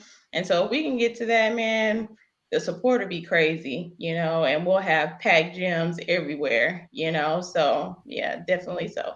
And just like Absolutely. definitely is one of those situations, just like she was saying. Like I work literally with the Fort Polk sports, and it is one of those situations like it's dwindling like support or the funds to fund above intramural sports, which this is. And so as a lot of people have to become private organizations, then what you was just talking about have to get out, and you got to basically raise money through fundraisers, the old car wash and all different things. So again, if you're in those areas, or if you know someone that's a part of one of these organizations, be sure to go ahead and what I'm saying, do what you can, donations or whatever, because like every little bit helps, because they got to travel, and some, like she said, some aren't even able to use their own installation facilities, so they have to go off post, and so all this stuff costs money. So yes, Yeah. please do your part, do a part, support in one way. Some people feel like, of course, how you support is how you support, but saying something helps, saying goes a long way. Just like with social media, or if you get a bunch of subscribers, or you get people you be able to monetize, that's the same thing. If you show support, Mhm. you fill these gyms up when they go looking for sponsorship for their organization. You can say, hey, we've been packing the gym with 200, 400, 300, 600 Mhm. people. Those are just like likes and subscriptions, and it Mhm. works the same way. So please be I want go to, ahead, Kim. I'm sorry, I want to piggyback on social media because, again, this is a military platform. So I just want to make sure I get it out there because I want people to know, okay, so you have with basketball and military basketball right now, and I'm just going to hit a few places that everybody can go. You got the Military Basketball Association, that is a big platform that covers military basketball. Okay. And so that has a page. You have the Central United States Military Basketball, which will cover the conference for the Central teams. That goes all the way up from Nebraska down to Texas, over to Louisiana, and all the way over to Colorado, New Mexico. Then you have the PAC West, PAC West. That's another Facebook page for anybody who's on the West Coast. So that's where your Californias and your Arizonas and all those teams are. Then you have the Atlantic, which is all the East Coast teams. So Atlantic Military Basketball is another page, and that's going to cover your Georgias, your Florida, South Carolina, North Carolina, VA, all that up and down the East Coast. And then, of course, you have the National Military Basketball tournament as well as association. So there's like 4 or 5 different pages right there alone where if you're not sure, or you can even message and get in contact with me if you're not sure of a post or a team that's close to you where you can go and support.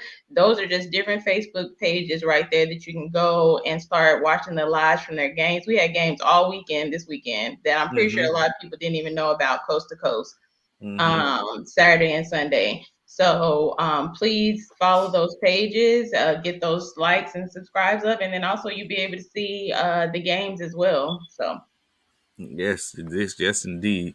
So, getting back to our schedule, please, like I said, feel free to contact us, hit us up, and let us know if you need to get in contact or just anything else. The lifestyle that we have now, Google it. So, continue on. Of Real course. quick question, Trey. Yes, sir. Yes, sir. Yes, sir. Real quick question, Trey, for him. So first thing, I don't know if you can say this or not, but I'm gonna ask anyway, because it's our show and it's how we do. Do you have a favorite in this tournament?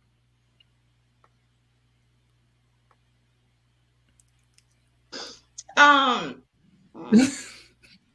Inquiring minds want to know.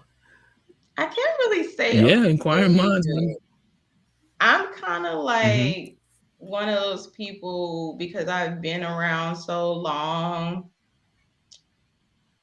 It's like seeing a lot of your family play against each other. So, I can't really say a favorite because, I know Fort Jackson is going to bring it. I know Colorado, I know Fort Worth. I mean, there's so many teams that just have great players and they have all Air Force, all Army, all Marines, all Navy caliber players on their teams. So, favorite, I can't really say a favorite. I can kind of just say, you're going to really have to be at every game to be locked in to see what's going on. I definitely want to see what Hawaii's bringing, though, because I have not seen their team. And they traveling, man. Goodness. Shout out to Hawaii because that's basically, you know what I'm saying? That's that support. That's exactly what that support looks like. I haven't, I want to see, and it's kind of going to be a surprise. But like I said, every team that's coming, everybody better be on the A game. I'm gonna say that because you get caught slipping or you get that game where you don't feel like playing, that could be the game you lose, and that's just how close it is. Yeah. Yes, NBA. Okay. Yeah, I'm showing ways that people stuff like that. We just go over the military. My ball. What is it? My NBAglobal.com. And there's ways where you can donate, as you can see. Again, a mad shouts out to you, Kim, and your whole org and everybody that's out there supporting you. We're definitely going to support you the best way we know how. And we look forward to. I definitely look forward to seeing what y'all, what everyone brings to the table. I'm excited. We're all excited. So that's cool, man. That is so cool. Yes, I'm indeed. excited. Yes, I'm indeed. excited for you to come up. So, of course, yes, as we continue I know on. what. My other question. Yes, go ahead.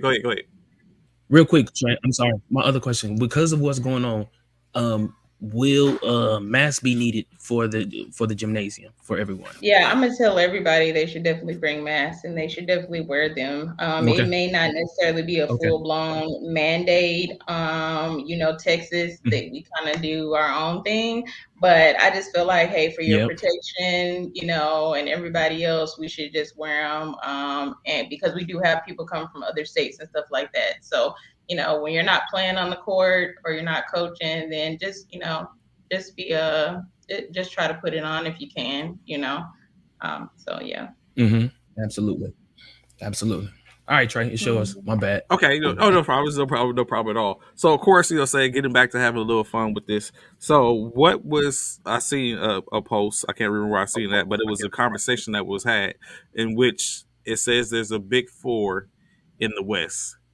We already know we had Golden State, Phoenix, Utah got a little bit of umph in them, and now they have Memphis that they're considering to be the big four in the West. Is this blasphemous that they're not mentioning the Los Angeles Lakers? Well, of course it's blasphemous to you because you're a Lakers fan. Of course it's blasphemous to you. But I mean, because Memphis is really doing their thing, man. To be honest, they doing their thing. You So, can't so knock them. we just need. That's Can't all we knock them need. from not, We for need. them being That's all we in need one nowadays in the is top win four streaks. conversation. That's all we need nowadays is win streaks to be considered. To be considered Well, all we big. but when you we're talking about their record currently, right? About what they're doing currently, correct? Are we not? So, Is so that's what how I'm you going. become? That's how they're talking about the four out west. So what I'm going to do, I'm going to log this down on this day, the 12th of January 2021 at 10:46 a.m. 23 seconds and counting. Episode 8 of First Formation. So when we win the NBA championship, it'll be noted, and I'll be able to pull this back up and be like, hey, on this day, Bishop, you were recorded in stating that. So you know what I'm saying? So that I got it marked down. Stop it, Freddie. Don't you know y'all is not a don't say it. Don't do that, man. Don't hype yourself up and put yourself up for failure for to be disappointed. Y'all not winning, bro. That's not going to happen. That's not. I'm not. I mean, Kim can say what. I mean,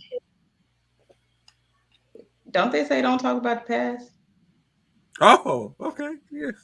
I'm just Okay. saying, every season a new season. So I mean, Every how season long? is a new season Like that you cannot continue to live off the past. That is you so can't. leave the correct. past You where know, it's You at. know. That's why it's I called mean, now past. that It's that already doesn't happened. take away the respect that you have, or the acknowledgement, but you got to own it. Like if you're not doing what you need to do, then you just ain't in the talk.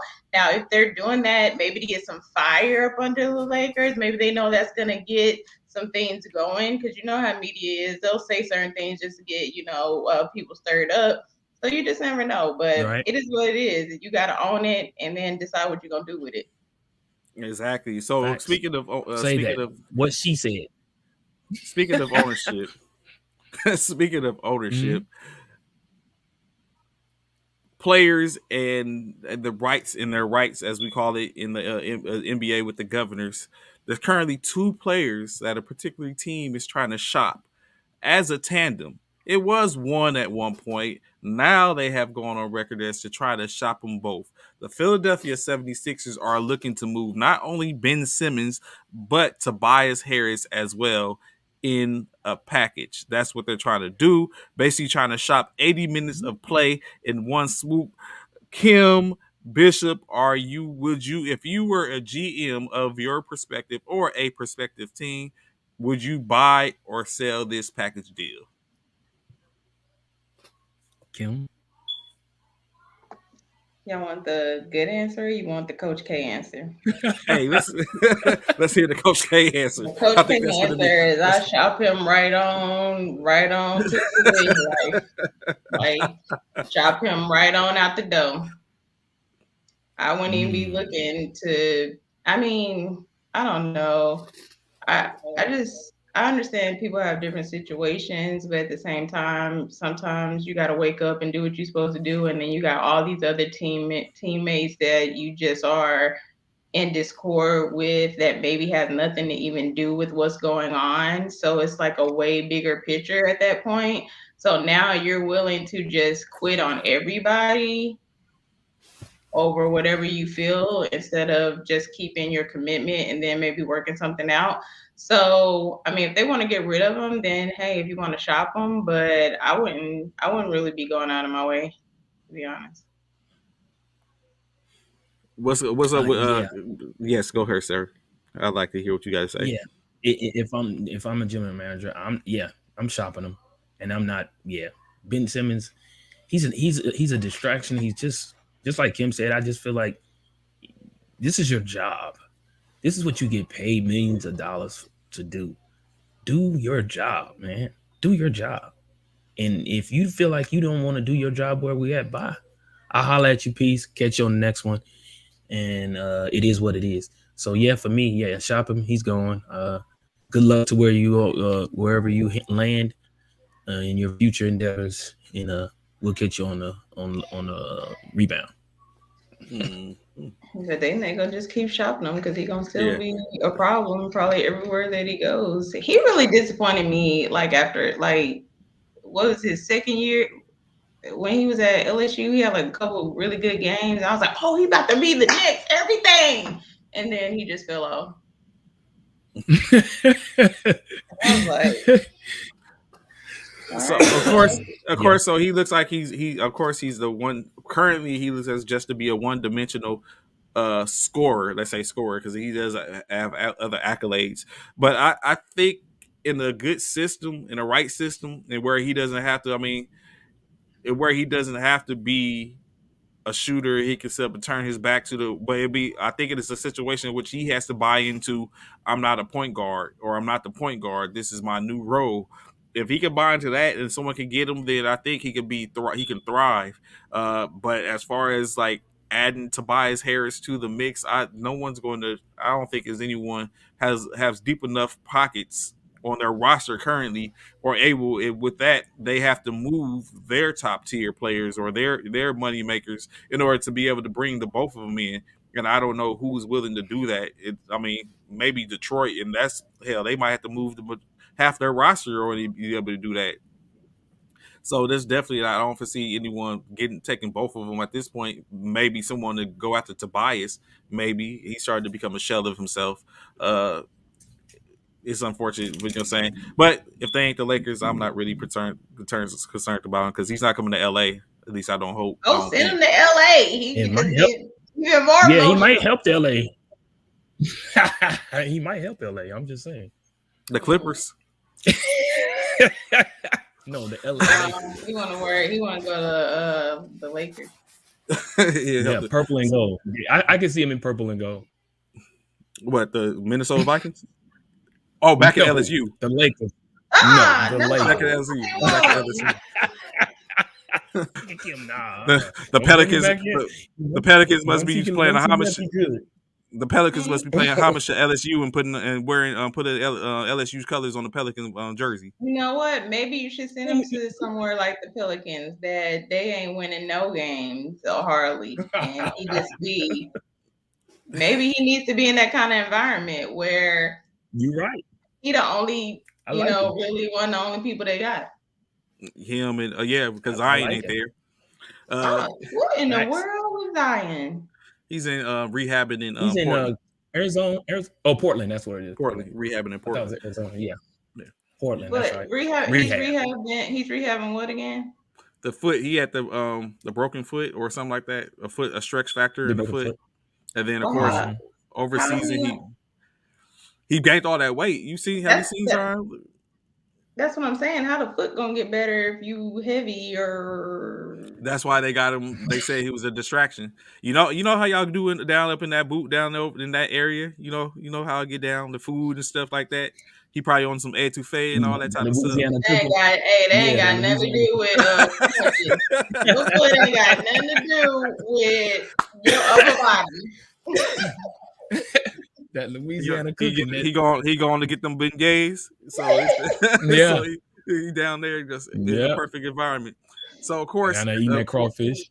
Of course, you're saying this is a perfect question. I think in this environment, Becky Hammons, as we know, was selected to be the coach for the Las Vegas Aces. She sat around in the NBA for a good amount of time, in which I'm very sure she was in some circles of was particularly going to get a coaching job. So, Kim, I ask you this first. Of course, Bishop, you get a chance to chime in. Becky Hammons, is she better for the NBA or WNBA, do you think? I think she can do either one. Mm-hmm. To be honest, I mean, she's been under Pop. Come on. Like, she's been in one of the best organizations you can ever be in, along with her knowledge as well as a player. You know what I mean? Mm-hmm. And then, like I said, having to step in for a little bit of time So I don't think she necessarily needs to just be secluded to the WNBA. I think Mhm. she'll be great at the WNBA. She'll definitely maybe bring a whole nother level to the WNBA She definitely because on the right team to yeah, get the aces. she definitely on the right team. So hopefully with that happening, that can help revamp the WNBA as well. You know what I mean? And kind of push that initiative because now all her followers will start coming to support her as well. So that's kind of like its own movement in itself. So Bishop. I'd have to agree with Kim, man. She was tutored. She was tutored by one of the best coaches in the NBA. We talked about this the other day, Trey. How every player loves Coach Pop. There's not a player in the NBA that does not love Coach Pop. So I do feel like Becky can coach on either level, whether it's NBA or WNBA. One thing is, I do feel like she has an advantage because of being behind Coach Pop.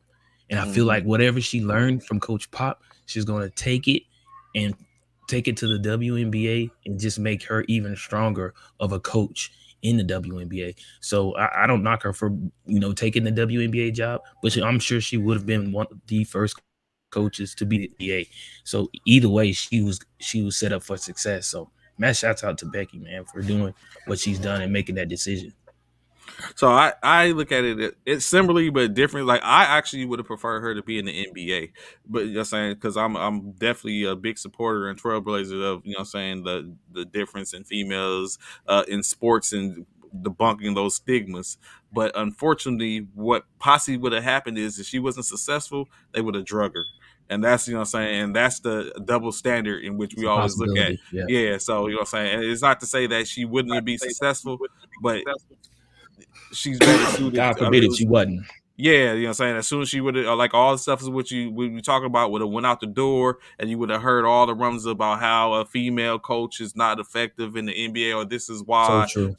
Just like the same situations like So UTSA losing and then or Cincinnati losing, it's like yeah, this is why. So you know what I'm saying. Of course, and then media, as you know, say at this point, the role in which we pick up our own role in media, which like for content, those are the conversations that you got to have because it's a job and it's a job what we got to do. So you do what pays bills for the most part. During while I was going through and getting my degree, one of the interesting situations I came across is we had to listen in on sales reps try to sell tickets, right?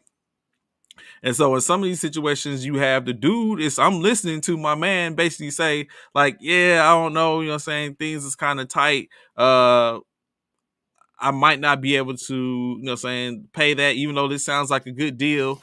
Uh this is what we got going on. And do you know this dude still was like, yeah, I hear you. So what do you think if you went and talked to her and you got a chance to tell her? I'm like, yo, this man is saying he can't afford it, and this dude is really trying to shove these tickets down his throat, and he's just chipping away. I'm just looking. I was like, that part of it, I don't think I would be able to do. You know what I'm saying? Like you know what I'm saying, savvy. You know what I'm saying? My name, my line name, Cyber 5 Military Fraternity Incorporated is savvy, not just for savvy and mindset, but saying I could be extremely savage this time, but I don't think that savage part of it would have came out because I'm listening to this guy saying, "Hey, I can't do this," and so it's just one of those things how quickly.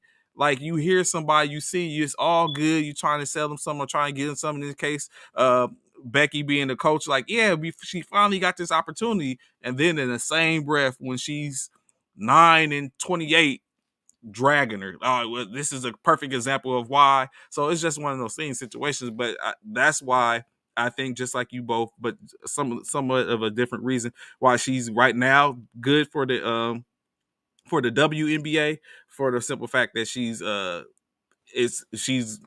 that's where she started at. She's with a good team in the Aces, into a perfect situation. So of course, like I both said, shouts out to Miss Hammond, Becky. You know what I'm saying? Do your thing, girl. We'll be watching, of course, WNBA action coming up soon. And then lastly, because we're getting a little short on time, I want to ask y'all something, right? The NBA All-Star voting is in full swing. Um, Of course, the fans are able to go vote on the NBA.com and get your top players in. Interestingly enough, Clay just started playing what 2 games. He's played 2 games since he came He's back. 2 games in the. in. Do you know that at one point he was the 4th leading vote getter for the guards and hadn't played a single game? That's not surprising. So, do y'all think that the NBA voting system is flawed for Absolutely. the All-Star game? Absolutely. What with that statement you just made about Clay, it's clearly flawed. Because Last year, how you voting for somebody who hasn't played one game yet, and you want him in the NBA All-Star game? You don't even know if this man was even going to be healthy enough to even play, but you already voting him in. Don't get me wrong; his accolades from the past have definitely, put him in a position to definitely be able to play. But again, this man ain't played one game, and you're putting him in an NBA All-Star game already. It's definitely flawed, in my opinion. Ken, what would be your way to fix this? The voting system in for All-Star accolades and getting in.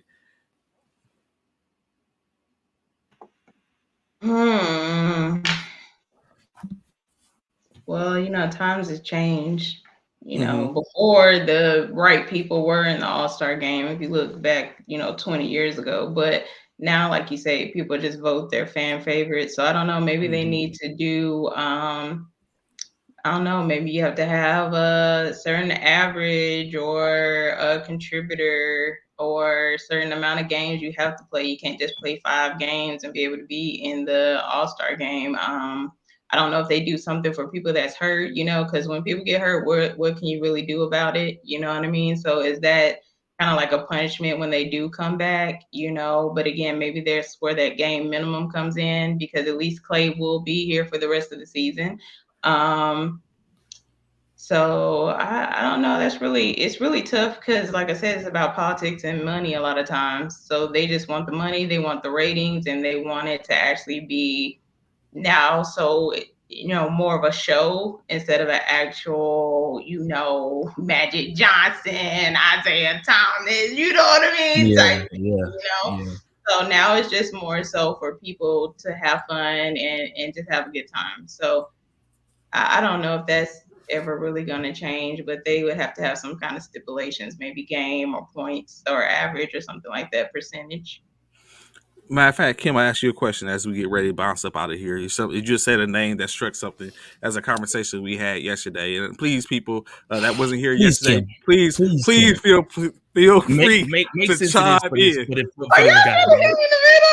Yes, please make sense of this for this guy, please. The most skilled point guard. I got 3 names for you, and matter of fact, you're gonna answer 2 questions with 1 answer. The most skilled point guard. Put them in your particular preference order. Most skilled point guard. The 3 names are Kyrie Irving, Allen Iverson, Magic Johnson. Put them in the order of preference that are most skilled, 1 through 3. And you can start off with number 3 to make it easy. So don't do that, Trey. So that way when she puts AI at number 3, and then we finna know what's good. She ain't put nobody at no number yet. Don't be trying to coerce her into doing something. To influence. Like strike that from the record. Strike that from the record. Kim, do you? To be honest, I'm a different type of thinker, so it's almost like putting 3 different types of players in the same category, and it's like when you say skilled, you know what I mean? You're saying skilled. So at the end of the day, they all had a different play style and they all had different skills and were at the top of their game for their position. So I mean, to me, if you go back, I would always pick, of course, Magic number 1, because I just feel like, I mean, look at his body, what he had to deal with, and everything he was able to do with that. He wasn't close to the ground where he just crossed people up real quick. You know what I'm saying? Talk that ish. You know what I'm saying? And the level of play and the type of play they played back then. Don't look like that Bishop now. Come on now. I know you love Kyrie. It's okay. No, it's not even that, Kim. Our whole conversation. I know we showed on time, but our whole conversation was about the fact that I personally, not taking nothing away from Magic, man, one of the greatest to ever play the game, without question. My thing was, I personally felt like you can't put Magic and Kyrie and Iverson in the same conversation. Magic 6'9", Kyrie and Iverson are 6'2", 6'3". You really can't compare the two. Like 5'11". No, just right. So you really can't compare the three when it comes to that, when it comes to skill position in regards to those as a point guard, as a one. So that's all I was saying. I'm not taking no discredit away from Magic Johnson whatsoever. He is who he is. He's a bad man. He is one of the greatest of all time at the position. No question. But that's like comparing. I told Trey yesterday, that's like comparing LeBron James against Magic, or not LeBron James against Kareem Olajuwon or David Robinson when LeBron James is playing center as well. You can't compare the two. LeBron James played center a few games this year and won the game, but you can't compare him at a center against Olajuwon and David Robinson. You can't do that. You know what I'm saying? So it is what it is. That's all. That was my whole gripe. My whole dispute is the fact that the measurables weren't there for them to be compared. That was my only thing. Yeah, it's totally different, totally different. So there you go, Trey. I had to go with Magic, and I love Kyrie and AI. So who's better out of Kyrie and AI, Kim? She just said it. Oh, did she say Kyrie and she said Kyrie then AI? Yeah. Okay. AI. Okay. Not to take anything from AI, did great things, but I mean, it's different. You know what I'm saying? Yeah, it's different. He definitely. But and his was a little short lived. I think he had a little more in the tank. He could have went a little longer. I agree with you on that one. Yeah. I think it's just like I think he's more like a like an AB thing where the ego got in the way a little bit too. So we talking about practice. We're talking about and stuff like that. Like we're talking about practice. Yeah. So, of course, just like that, we are talking about formation, in which this one is just about up. We greatly appreciate y'all tuning in today. Of course, y'all can catch us here 9 to 1100 hours Central Standard Time, or 9 a.m. to 11 a.m. for those in the and if civilian you, of course, personnel. Yeah, civilian personnel. Of course, if you've been living where you've been living, you know the math. You know how to set up and get it to where you know what time you need to be up to be on to check us out and continue to comment. Greatly appreciate it. Kim coming on today. You have any words before we get ready to dip? Oh no, I just appreciate you guys having me on. Let me have fun with you guys. I enjoy this. I retired from basketball. But I was thinking about maybe doing some commentating or something like this. So it was really fun. I really enjoyed it. So thank you. Yes, ma'am. Bishop, any words before we get ready for all these high speeds out? Oh, of course, man. First off, let me like you, Trey. We thank you, Kim, for coming on and gracing us with your presence on this show. You was a great addition. It was good to see someone else outside of Trey on this show every morning. So I definitely appreciate you for doing that. And you're very knowledgeable. So it was great having you on the show. And you're more than welcome to come back anytime to be on our show. We would love to have you. You bring a great addition to the show. Thank y'all for watching. Thank y'all for tuning in. For all of those that are following Kim that watched us, we thank y'all as well. Be sure to support Kim this weekend and the NBA. All those that are playing this weekend, come out, support, show them some love. If you can make it to the games, make it to the games. If you can show support by monetary value, that's cool too. Whatever you can do, it would be greatly appreciated. Also, please like, share, follow, subscribe. Come on here, give us comments. Let us know how we're doing. Thank you. We can't thank you enough. Y'all have a great Wednesday, man. I appreciate y'all, man. That's all I got, Trey. Yes, sir. Yes, sir. So again, be sure to tune into us. We got 2 more days in this particular week, and then we, of course, coming back. We have a conversation about the latest and greatest in sports for tomorrow. Of course, Friday, me and Bishop, and if anyone we have in these guest appearances, we get the chance to talk about what we think is going to pop off for the wild card weekend. Give our predictions. I get to maybe I can make a couple more dollars for the fraternity via donation bets. Hey, anything can happen. I'm 2-0 at It's this a point. lucky dude right here, man. 2-0 at this point. Lucky dude. I haven't got to the point yet to where I'm predicting lottery numbers, but you know what I'm saying, I'm working on it. So at this point, I'm 2-0, looking to extend my own streak.